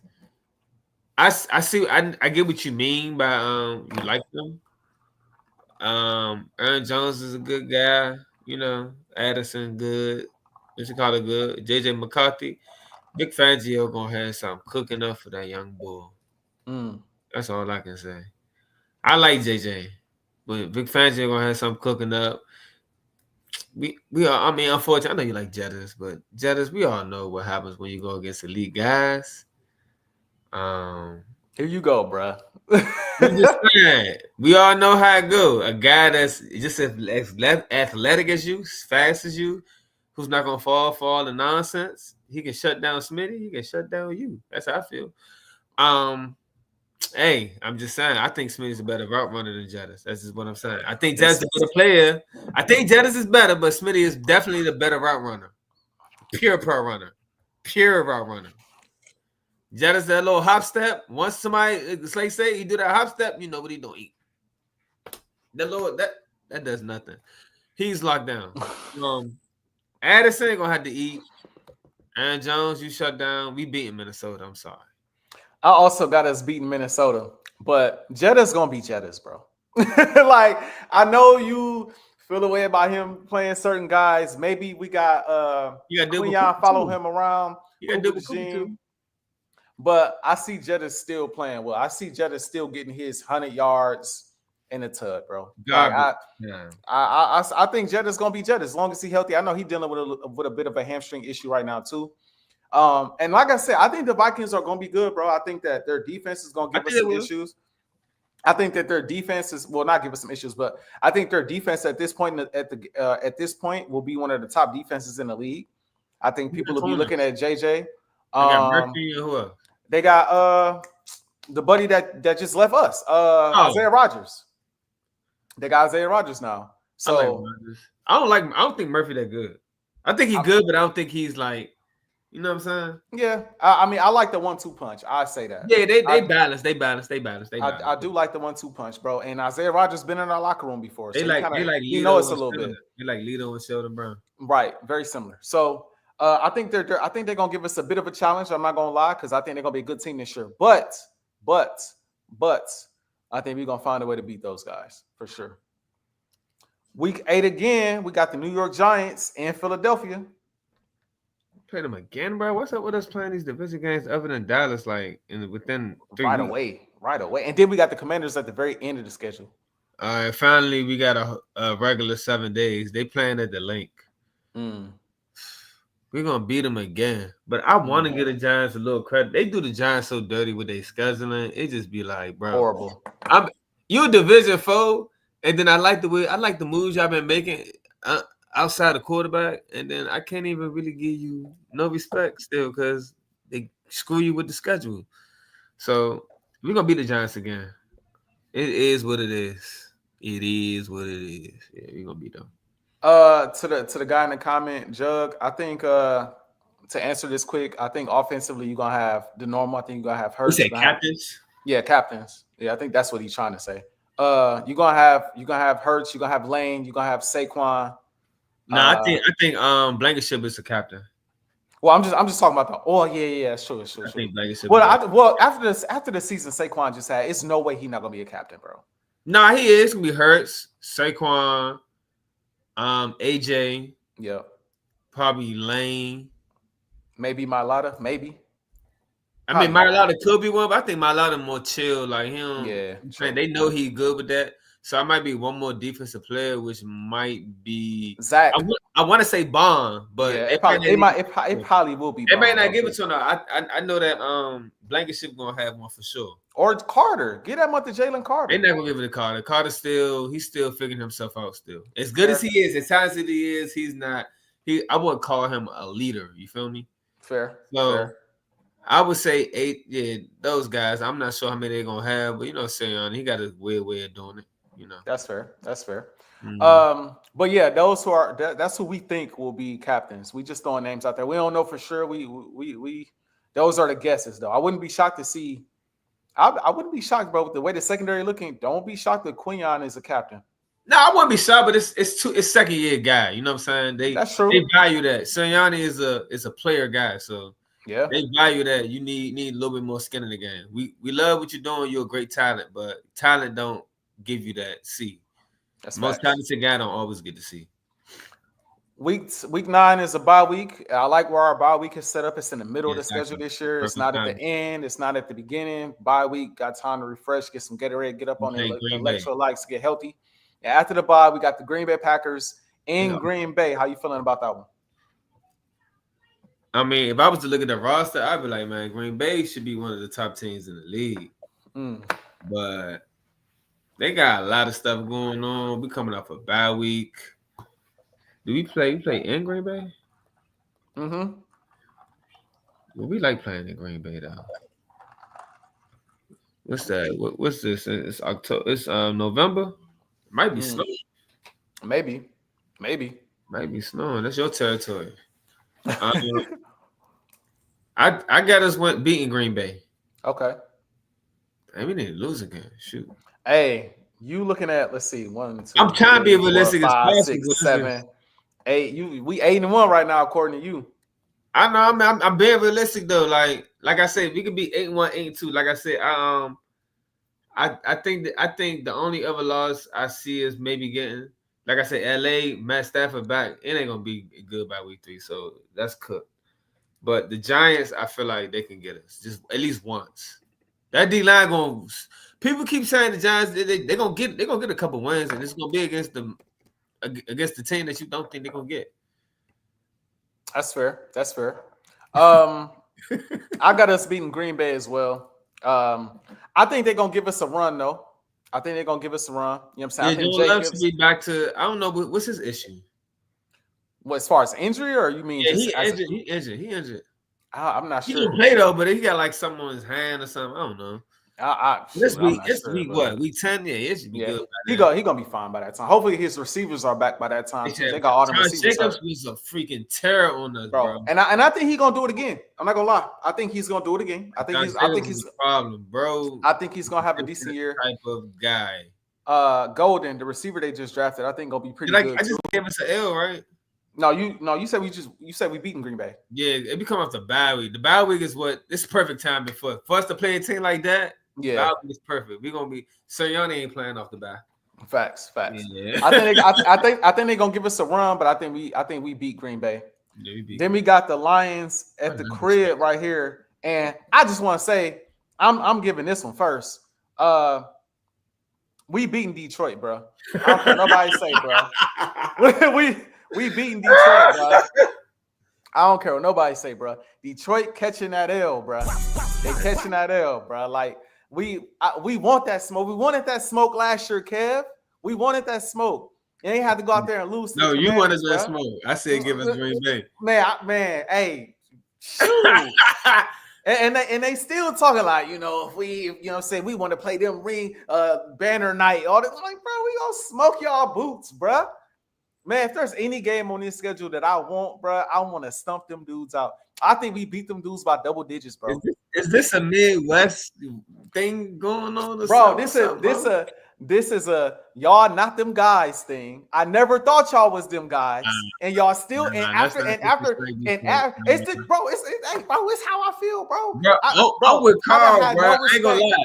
Bro, I had no respect for the Lions all year last year. I had no respect for them, bro. I'm with Carl. I'm sorry. Bro. We can agree to disagree. It's okay. I got you. That's fair. You think we can lose it to these boys in Philly?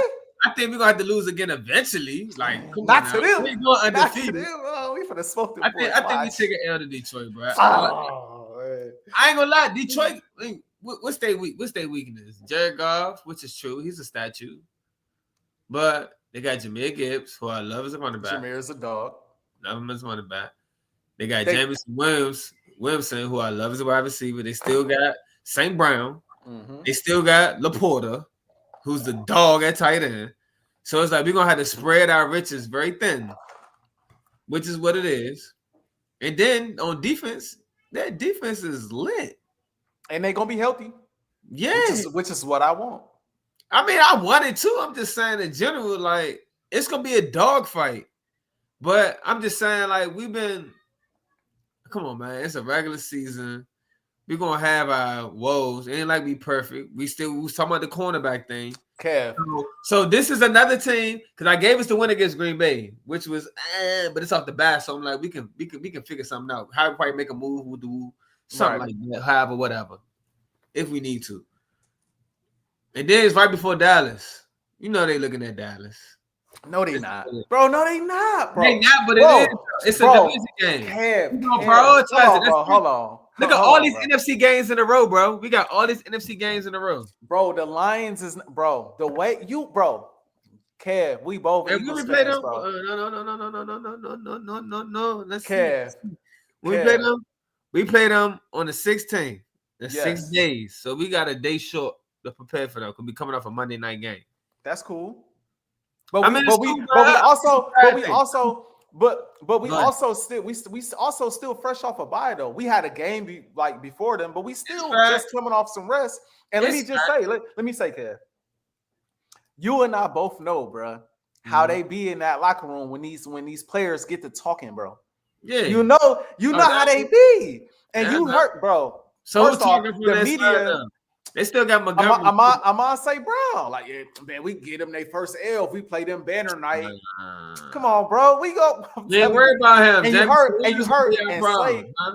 And before we move on, Slay said, I think it was either on his podcast or another podcast. Slay said they was in the locker room. They wanted to play Detroit. I bet. They said they the number one seed. They been getting gassed up all year, bro. They've been getting gassed up all single year, like all year, bro. So everybody think that Detroit is better than us. They offense, I think Slay said they offense, they real cute. We just shut all that down. Like we messing all that up, bro. That's then. You don't think the players in the locker room still feel that way about I'm not Detroit? saying they Especially, don't. I'm not especially saying if they they, don't. especially if they still good, bro. Because you know, bro. I'm not And then saying they they come don't. into It's gonna be Philly, a dog fight. I'm not saying we're gonna.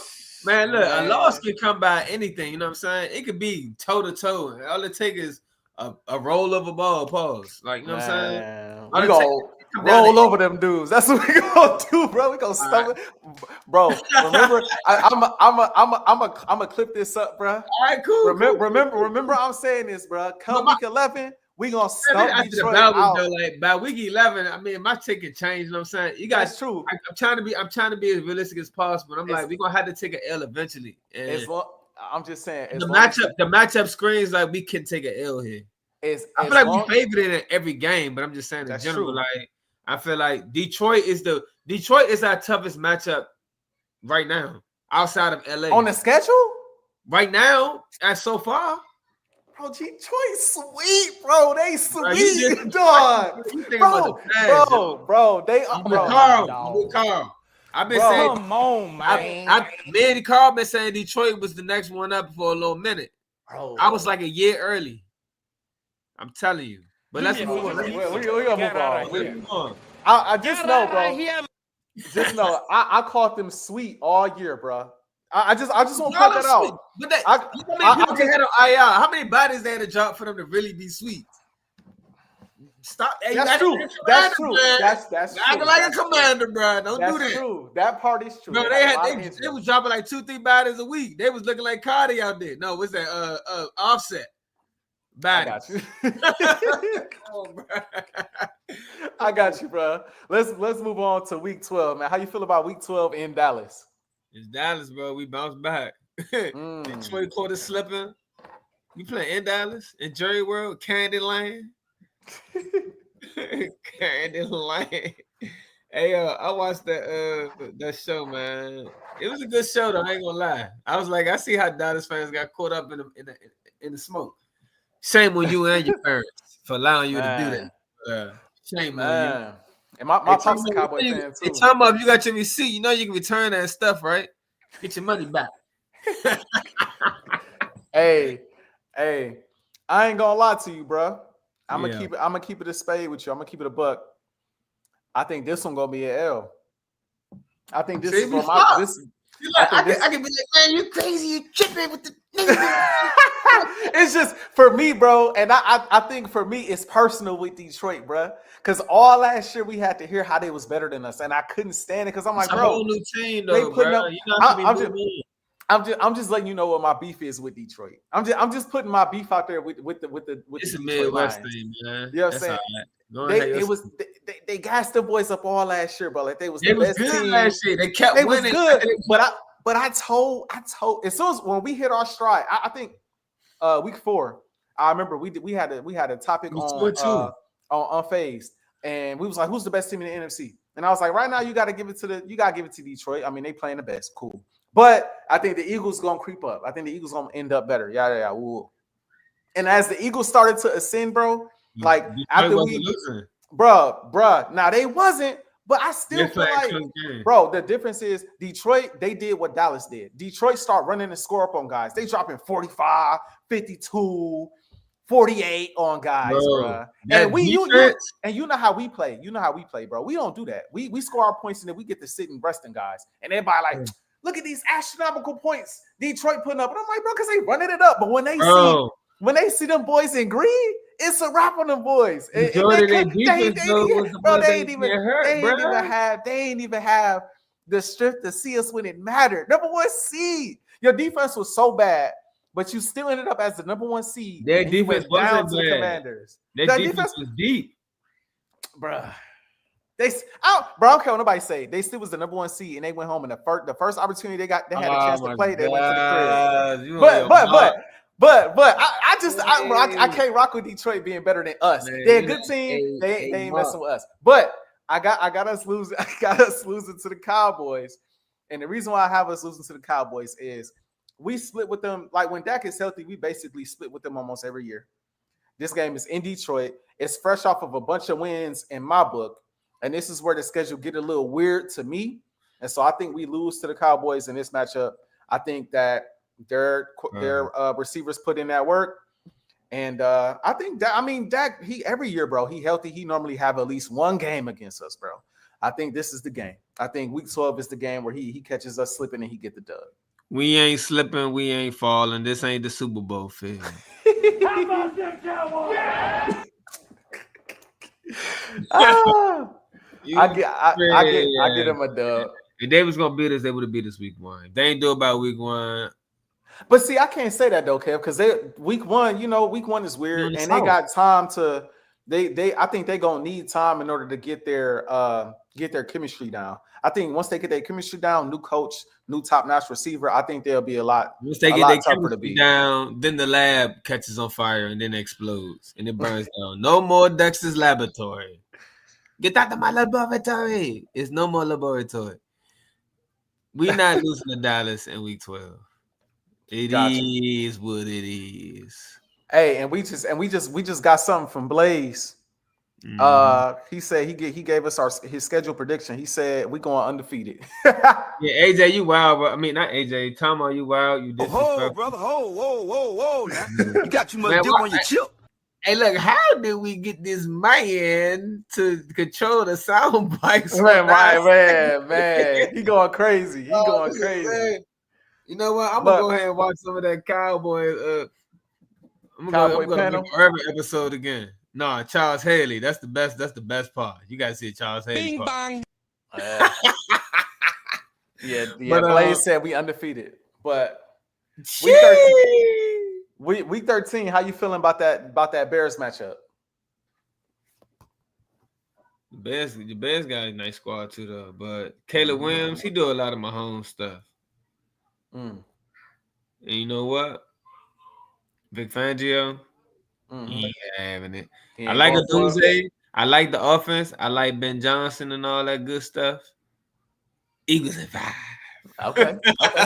So right now you got the Eagles 1, 2, 3, 4, 5, 6, 7, 8, 9, 10. You got the Eagles at 10-2 right now. That's crazy, bro. I'm not even trying to do this. Let him cook now. Hey, I'm not gonna lie. This is a L for me, bro. For real? I think the Eagles. I got us losing 2 straight, bro. This is gonna be one of the moments in the season that it like makes or break us. I feel like every year, bro, where we end up being real good, we have a moment. I feel like last year it was in the beginning. Like I feel like last year it was in the beginning of the season, right?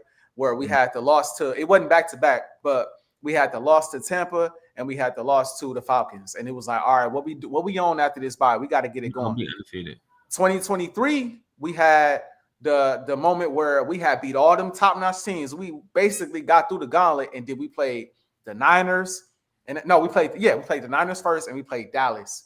Lost both games, and it broke our season. I think in this situation, it's not going to break our season, but I just think it's going to be a moment for us. I just think it's going to be a moment, and I think the Bears going to be decent this year. I think Caleb Williams is going to be solid. I like the rushing attack. I'm not the biggest fan of Ben Johnson, but I'm not going to act like he's not a talented coach as far as, scheming guys open and making things easier. By this time, too, I think that Caleb Williams will be like he'd be adjusted to the new system and stuff like that. They got a good receiver core. I like their defense. You know what I mean? So I just think it'll be an interesting matchup. I hate that it's got to be in Philly. I hate that it's got to be prime time. But I just think this is just a moment. A lot of things. You said, you had a lot of things except for that L. I hate the L too. I never want to lose. I hate the L too. You know what I mean? But I think it's just one of those moments, and I think they catch us slipping and give us an L right here. So I'm gonna tell you why I give us a W on top of everything you just said. Those type of coordinators, Vic Fangio feasts off of them. All those guys who are so genius and got all the gadgets and know how to get guys open. Vic Fangio, he be on it. Choose them apart. That's very true. Like it's nothing. That's very true. Caleb Williams, although they were showing the clips of him in practice, that's why I say that I saw Mark say this early. He was like, you don't believe the practice stats? I'm like, I do believe them. I follow them. I keep track of them. I like them. But like that's not what all practice is all about. Practice is also a part of you trying to figure out what you can and cannot do. You got to try things in order for you to know what you shouldn't be trying in a regular season. So you should make those mistakes. Therefore, you're not making them in the regular season. So that's why when the stats come into play, you can't fully go 100% on that. But Caleb Williams looked good in the preseason, you know. I feel like he's been getting trashed a lot. People counted him out. I was a guy who was I'm gonna say low on him, but I wasn't the highest guy on him coming out of college as far as the hype, you know. But then as you know, the draft came along and I learned more about him. I was like, this guy actually isn't that bad, and I can see why people think he can be what they think he can be. So, with that being said, I do believe that he can redeem himself, and Ben Johnson's the perfect guy, the perfect time to come in and revive him, or you know what I'm saying, catch him right before he falls into that slump or you know that dark place of no return. So, but Fair. I don't see Chicago being this. I'm sorry, I just don't. That's fair. That's fair. He's too young. You know what I'm saying? He's trying to figure stuff out. Ben Johnson trying to figure stuff out. It is week 13, so that maybe they clicking by then. So you're right, it's a possibility. Commanders took it as an L. I just don't see us lose to the same team they lost to. I feel that. I feel that. That makes sense. Okay. But nah, plus I gave us an L against Detroit and we beat Dallas. We get back on track. I feel that. How you feel about week 14 against the Chargers, man? We about to argue again, bro. You you think we about to go out there and lose to Herbert? Shoot me. This game on Friday against the so between Dallas. No, I'm about to tell you. Between Dallas and Bears game, it's 5 days. So that's a short week too. So if you throw that in there, all right, okay, maybe. You know what I'm saying? That's one of those games I can circle. I say it can go either way. It's nice. I got about 3 or 4 games. I got about 3 or 4 games I'm half and half on. That's week 1, the Rams. No, week 1, Buccaneers and the Bears game. And the Giants. Week 1, Buccaneers, Giants, and the Bears. Which Giants game? The week 6? The first one. Okay. What was I gonna say? This Chargers game, we don't play them till December 8th.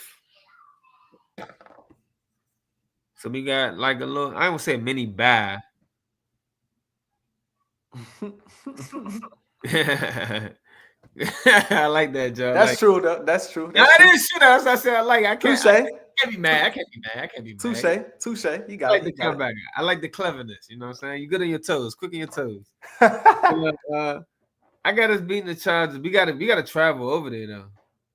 We gotta fly over there. But we play good over there. We look good. And you know our crowd gonna take over that. You know, our fans gonna take over that stadium. About them in LA, they don't care nothing about them people.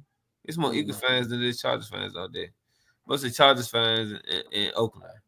In San Diego, my bad. But no, Joe, he got us winning. He said it's a little tricky, but he got us winning that first game. I got us winning it. I'm just saying that it's week 1. You already know how I feel about week 1. Yeah. But I got us beating the Chargers. I don't think they have enough weapons. I feel like the teams that's gonna have a chance to beat us is the teams that can put up points. Fair. You're gonna have to outscore us. Because we're gonna put up points regardless. It's gonna be hard for teams to keep us under 20 points. If it's possible. I think at this point in the season, bro, we striving. You know what I'm saying?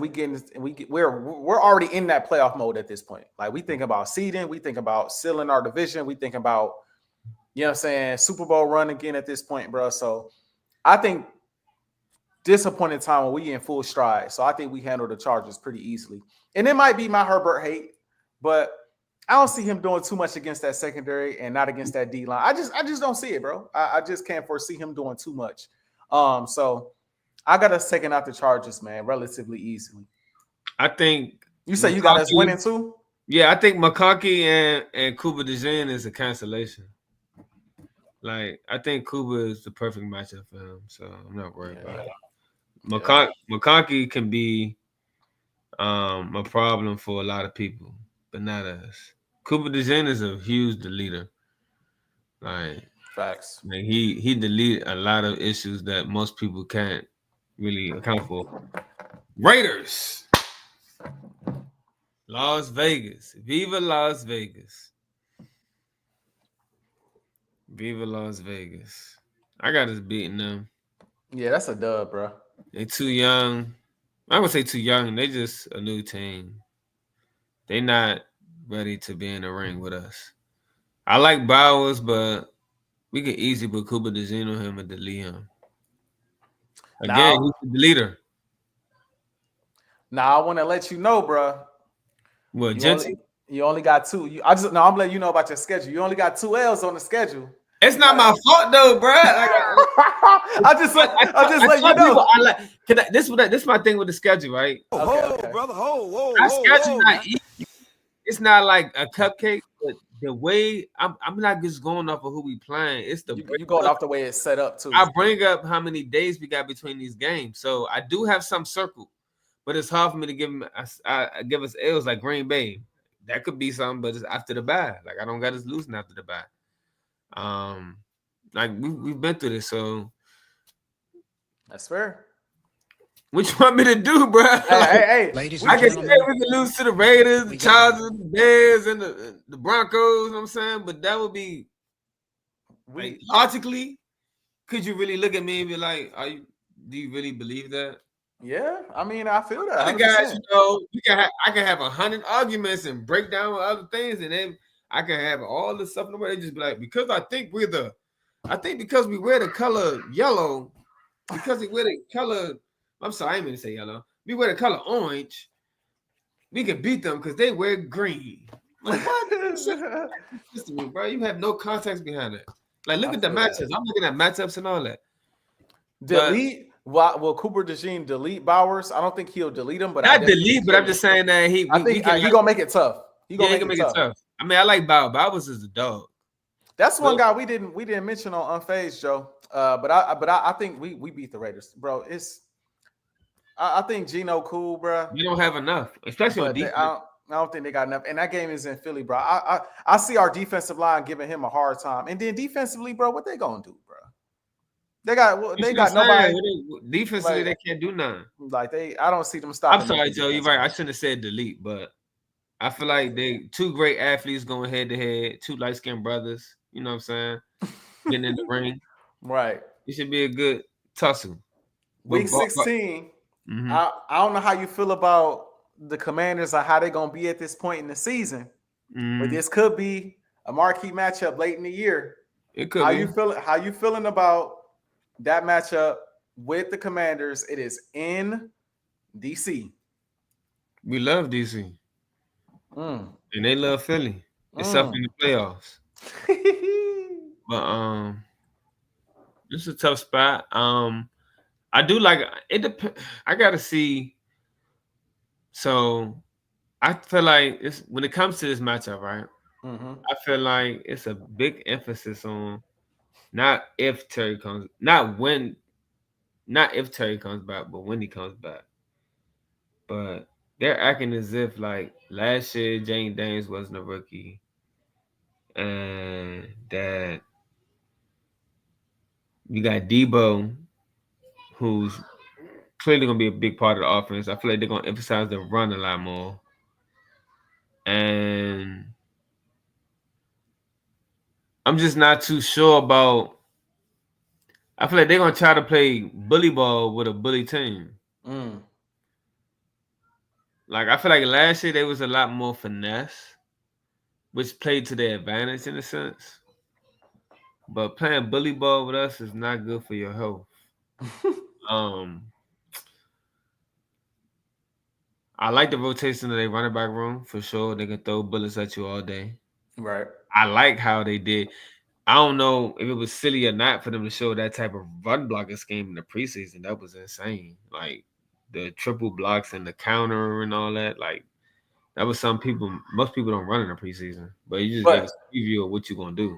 I mean, but the thing is too, Kev, we played them at such a point in the season where we already know anyway. Like we gonna know what they own already. Yeah, exactly. We know what they own already. No disadvantage. This is straight up mano y mano. Who's the better guy? Yep. And I feel by this time in the season, you can't hold nothing back, bro. If you coming off the Bears, the Chargers and the Raiders. I don't know who they played coming up to this game, but I know it ain't the Bears, the Chargers, and the Raiders. Right. Yeah. So I gotta take it as a W, but I feel like they're gonna try to give us a run for money. Boston always do. I like Jane Daniels. I'm not gonna disrespect them on here. I like Jane Daniels. I like them coming out of college. I just feel like they're gonna try to take it down. They're gonna take on the identity of being a run first team. Not saying they wasn't last year, but a lot of Daniels' magic was the reason why they won. It's gonna be hard to anticipate that, and I don't trust their defense. However they feel about their defense, I don't trust their defense. That's fair. They don't match up well against us. I don't care how you look at it. I like Sanders still. I'm giving him respect. Amos, they talk about him, but I've yet to see what he can do. They can say what he did in camp, but who is he checking in camp? Cherry ain't in camp.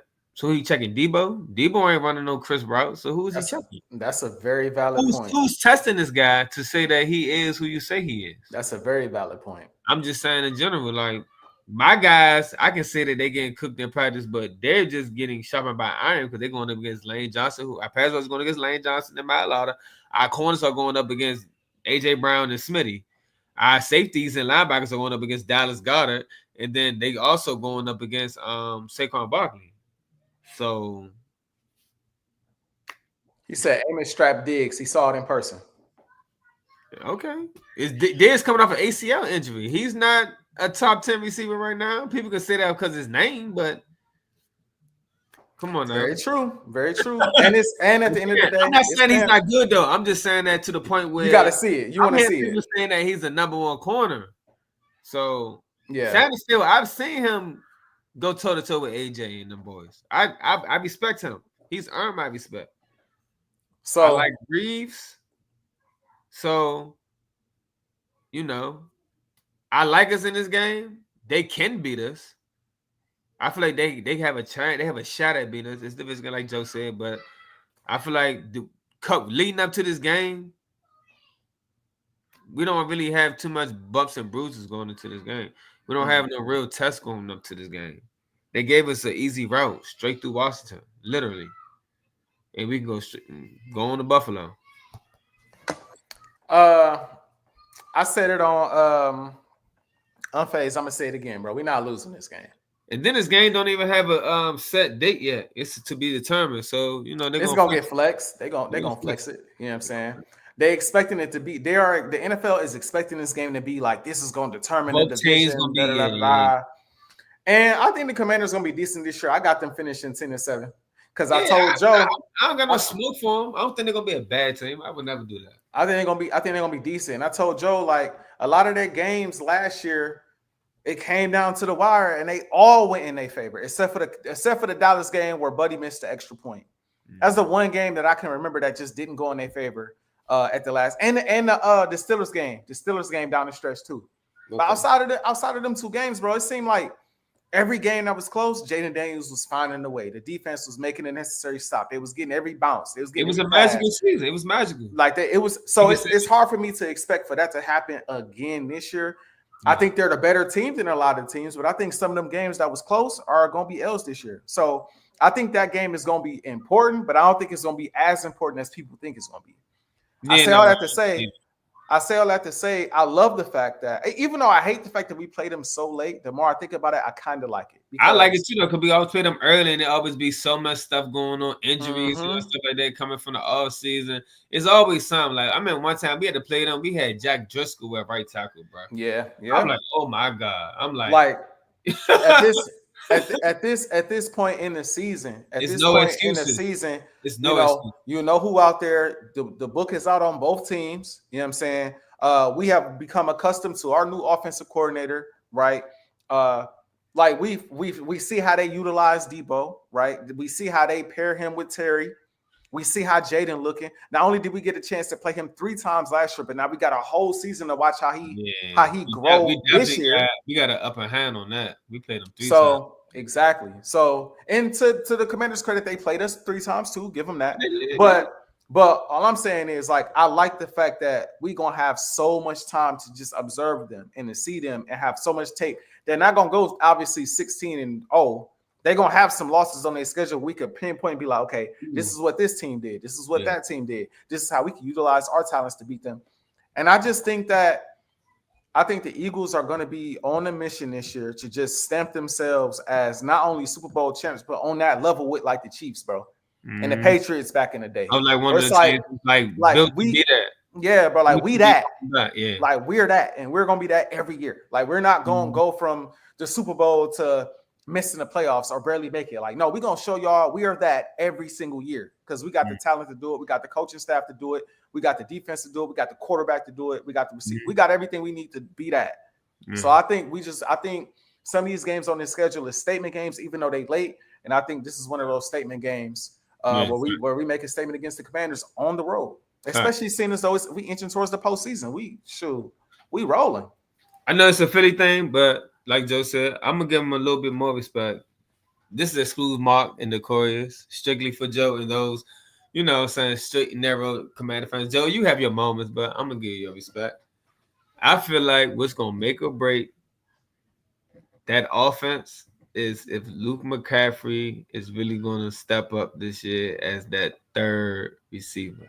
Because I feel like he's a weapon that people sleep on, people don't speak on.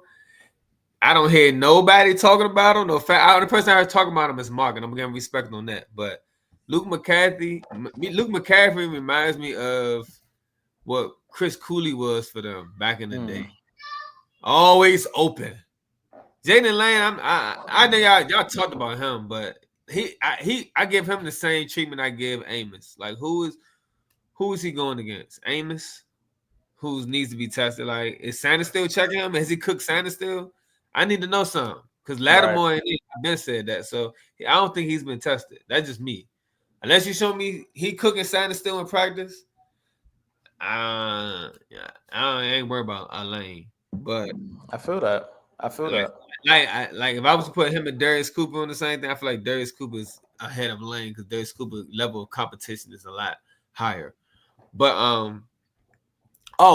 in that championship game, now nobody talk about how our boy Cam Jerkins didn't start that game. Yeah, Lane did. Or I'm not Lane. Dickinson started at center. Then they rotated because Dickinson got hurt. Dickinson got hurt in that game, and then Jerkins had to come in. Dickinson was already hurt, dragging that leg. Yep. He had to leave, and then Jerkins came in with the messed up back. That's why I thank God. That's why I thank God that you have those 2 weeks before the Super Bowl to heal up a little bit because we needed them 2 weeks, bro. Badly. And then people talking about y'all injury. I'm like, our guys came into the Super Bowl hurt. We came. Yeah, people forget that. Dragging. People forget that.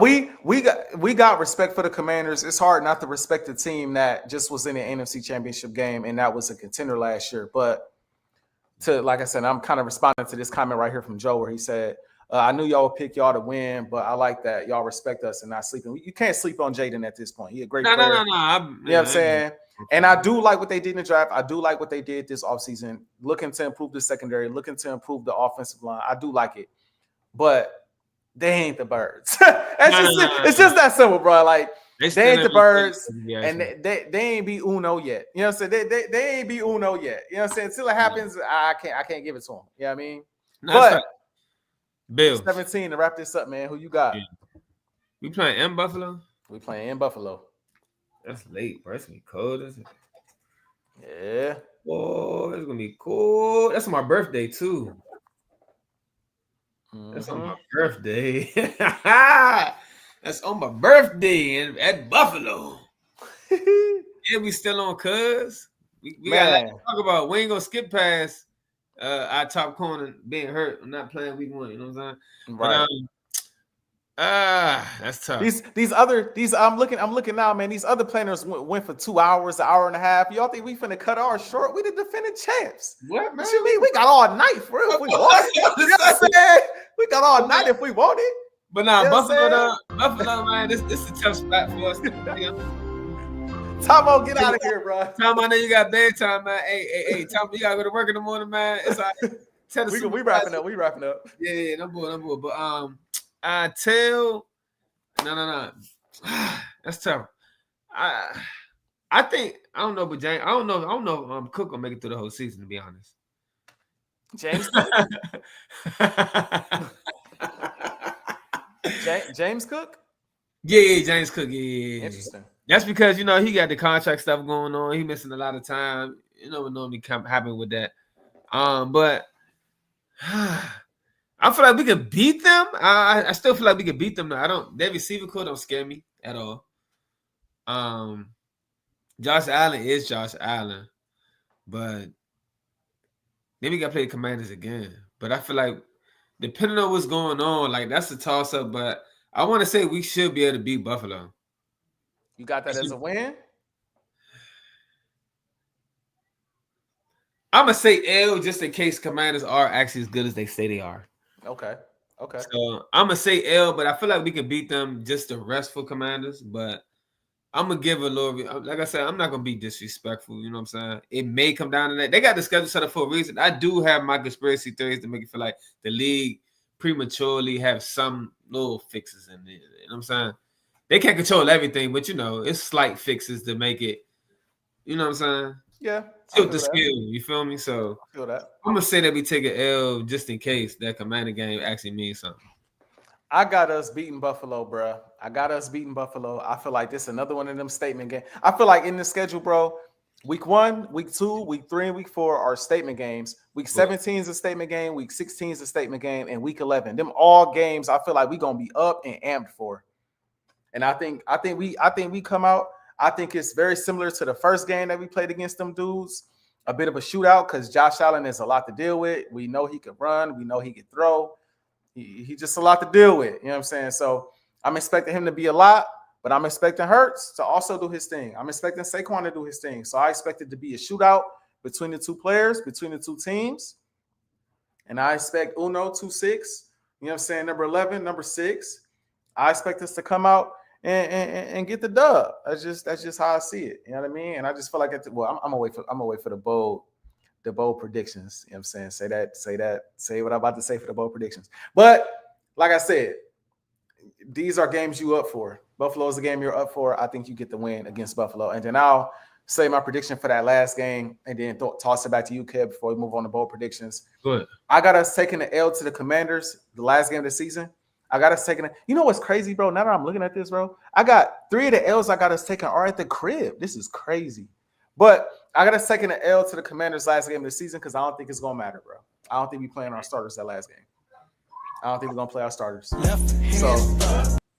the Cowboy joint, then they play that. Right. So I got us losing that game. I got us losing that game just off the strength of we're not gonna have nobody in that. We're not gonna be playing nobody that game. That's how I see it. That's a preseason game for us. I took the L in Buffalo, so I gotta just take the win in Washington. But I feel the same way though. Okay. Damn, how many losses did that give us, bro?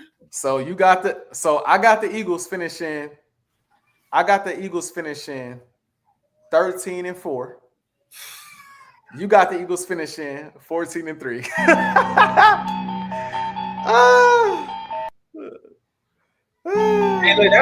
Hey, look, 14-3 is the ceiling. I got us going between 14-3 to 12 and what's that, 5? That's my I feel that. Yeah. Donation. I feel that. Yeah. Donation. We got a super chat from the one and only Joe Jordan. Appreciate you. He run this whole thing. He keep the ship going, man. So we appreciate Joe for sticking with us. I know he's waiting on us to give them Commanders predictions, man. He know we ain't gonna predict them to win unless we benching our starters. Just want to put that out there. You gotta split with the Dallas Commanders. He said, shout out to the Super Bowl champs. All respect. I got y'all losing week 1 to Dallas, Chiefs, Vikings, Commanders week 16, and Bills 12-5, 4-2 in the division. That's fair. If I'm not mistaken, Joe and Dave, and I don't remember if Tomo did too, but Joe and Dave had us finishing 12-5 last year. So that's good luck because last time they had us finishing 12-5, we was putting these hats on. You know what I mean? So I think that's good luck. Yeah, I'm cool with all them games. I ain't gonna say I'm cool with it, but I can respect all those games except for that Vikings game. I feel that. We're not losing the Jettas. I'm sorry. I know you ain't trying to hear it. You know what I mean? But we might. 3 hours later, yeah. Hey, Super Bowl champs. We That's what happens when you keep it a buck. That's bold predictions, baby. We you the chance. Bold predictions. We're gonna wrap on that, man. What's your bold predictions for the season, man? Woo! What's a bold prediction? Shoot. Bold prediction is Jahad Campbell win Rookie of the Year. Defensive Rookie of the Year. Defensive Rookie of the Year. Jahad Campbell win Defensive Rookie of the Year. Jalen Hurts throw for over 4,000 yards. And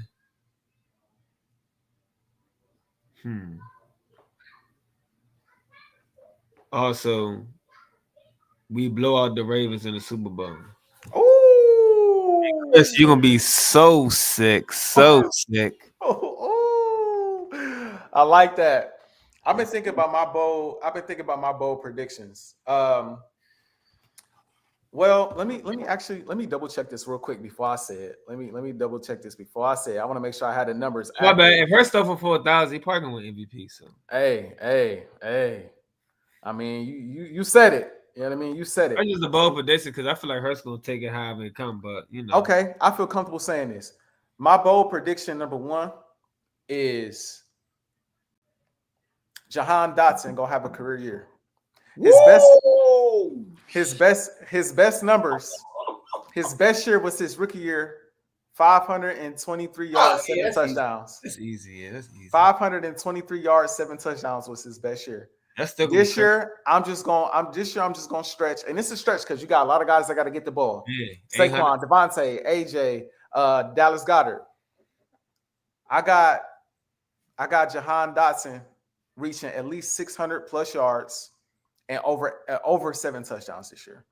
So that's bold prediction. That many times? He had 7. So I said a career year. So he had 7 that year. So I'm gonna say I'm gonna give him 8. I'm gonna just give him one more tud. So he has a career year, right? My second bold prediction is Quinyon Mitchell will establish himself as, if not the best corner in the league this year, the second, right behind Pat Surtain. If he ain't the best, he's gonna be the second behind Pat Surtain, and it's gonna be undisputed. Because look at all these guys. We gotta play Devontae, Puka Nacua. We gotta play Jettas. We gotta play, bro. We gotta play McLaurin. We gotta play CD. We gotta play CD twice. I mean, shoot, you might have to check him on. Say Brown. You play a lot of guys, so he our number 1 corner. So he our number 1 guy. So I think he establishes himself. And last take, bold take, bro. It's not bold. I think Hurts win MVP, bro. Elite. I think Hurts win MVP, bro. Like you notice in our bold takes, we don't say nothing about no Super Bowl because that's the standard. Hey, that's expected. Thank you. You know what? Thank you. Thank you for saying that, man. Thank you for saying that, man. This guy's not getting away with that.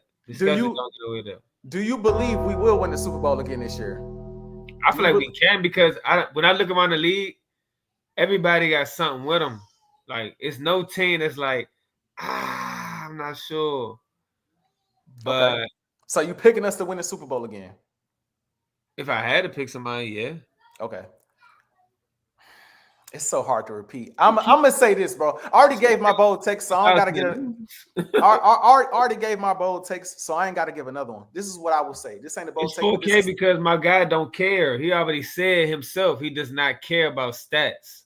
So therefore, it's not about throwing for yardage. It's about learning how to win the game. That's why he would switch out of a throw and change it to a run play without ease. You feel me?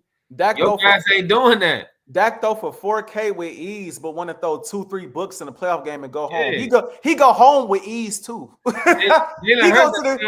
to the crib with ease too when it matters. But I want to say this, and then we're gonna wrap on this. I want to wrap on this, bro. You can't say our defense is gonna be top 1 or whatever. You see our defense. I said this in the playoffs. I said this last year, and I'll say it again. Bro. If the road to the Super Bowl come through Philly again, they could. We're going back to the Super Bowl and we're winning. We're repeating. Could. It's not a bold take. I don't want to give a bold take about how we'll finish the season. But what I will say is, if Kev is right and we finish 14-3, it's over. It's over. It's over, man. Last words, man. You got anything to say before we head out, Kev? The disrespect of Hurts gonna keep coming. We're gonna keep hearing the Dak throw with ease. Hurst benefited from this and that. To what point do you look stupid? Or do you just accept defeat? You know what I'm saying? What will get first? Your mind or your body? Like, what are we doing here, bro? Like, everything don't look the same. It's like everybody's different. You know what I'm saying? You got entrepreneurs who win different ways. You got companies who do different things, but some worth more than others. But they all winning. You know what I'm saying? So guys just got to get over this thing of understanding what the quarterback position really is.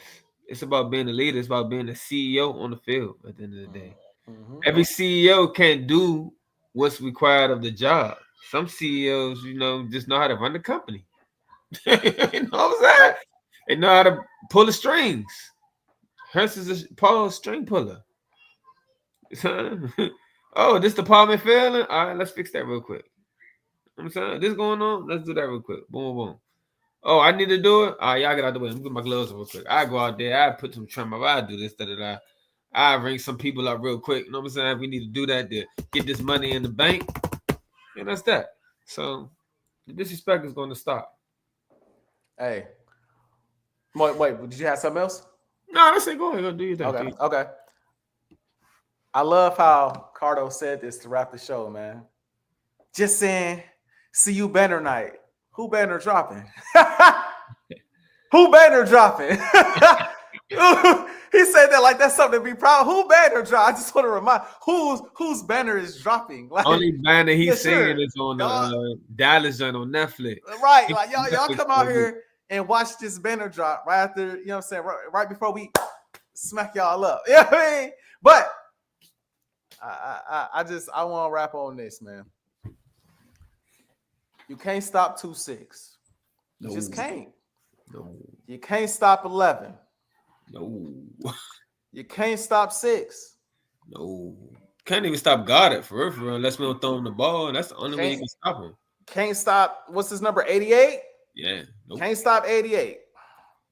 You damn sure ain't stopping Uno. And on the other side of the ball, you ain't throwing on Quinyon. Don't try to throw on Coop. Jalen Carter gonna stuff your run. Unblockable. Right? We got edge rushers that's gonna get to the passer. Look out for Jalen Hunt. Look out for Nolan Smith. You know what I mean? Blankenship, if the game close, he gonna, you know what I'm saying, pick it off and might take it to the house.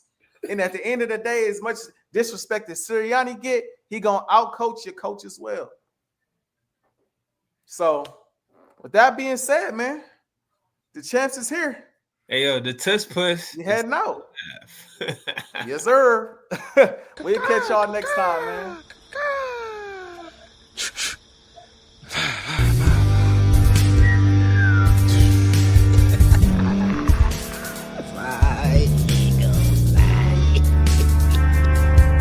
Thank you for staying to the end. If you're watching this on YouTube, please like this video, subscribe, and also hit that notification button so you can be notified next time we put out a video.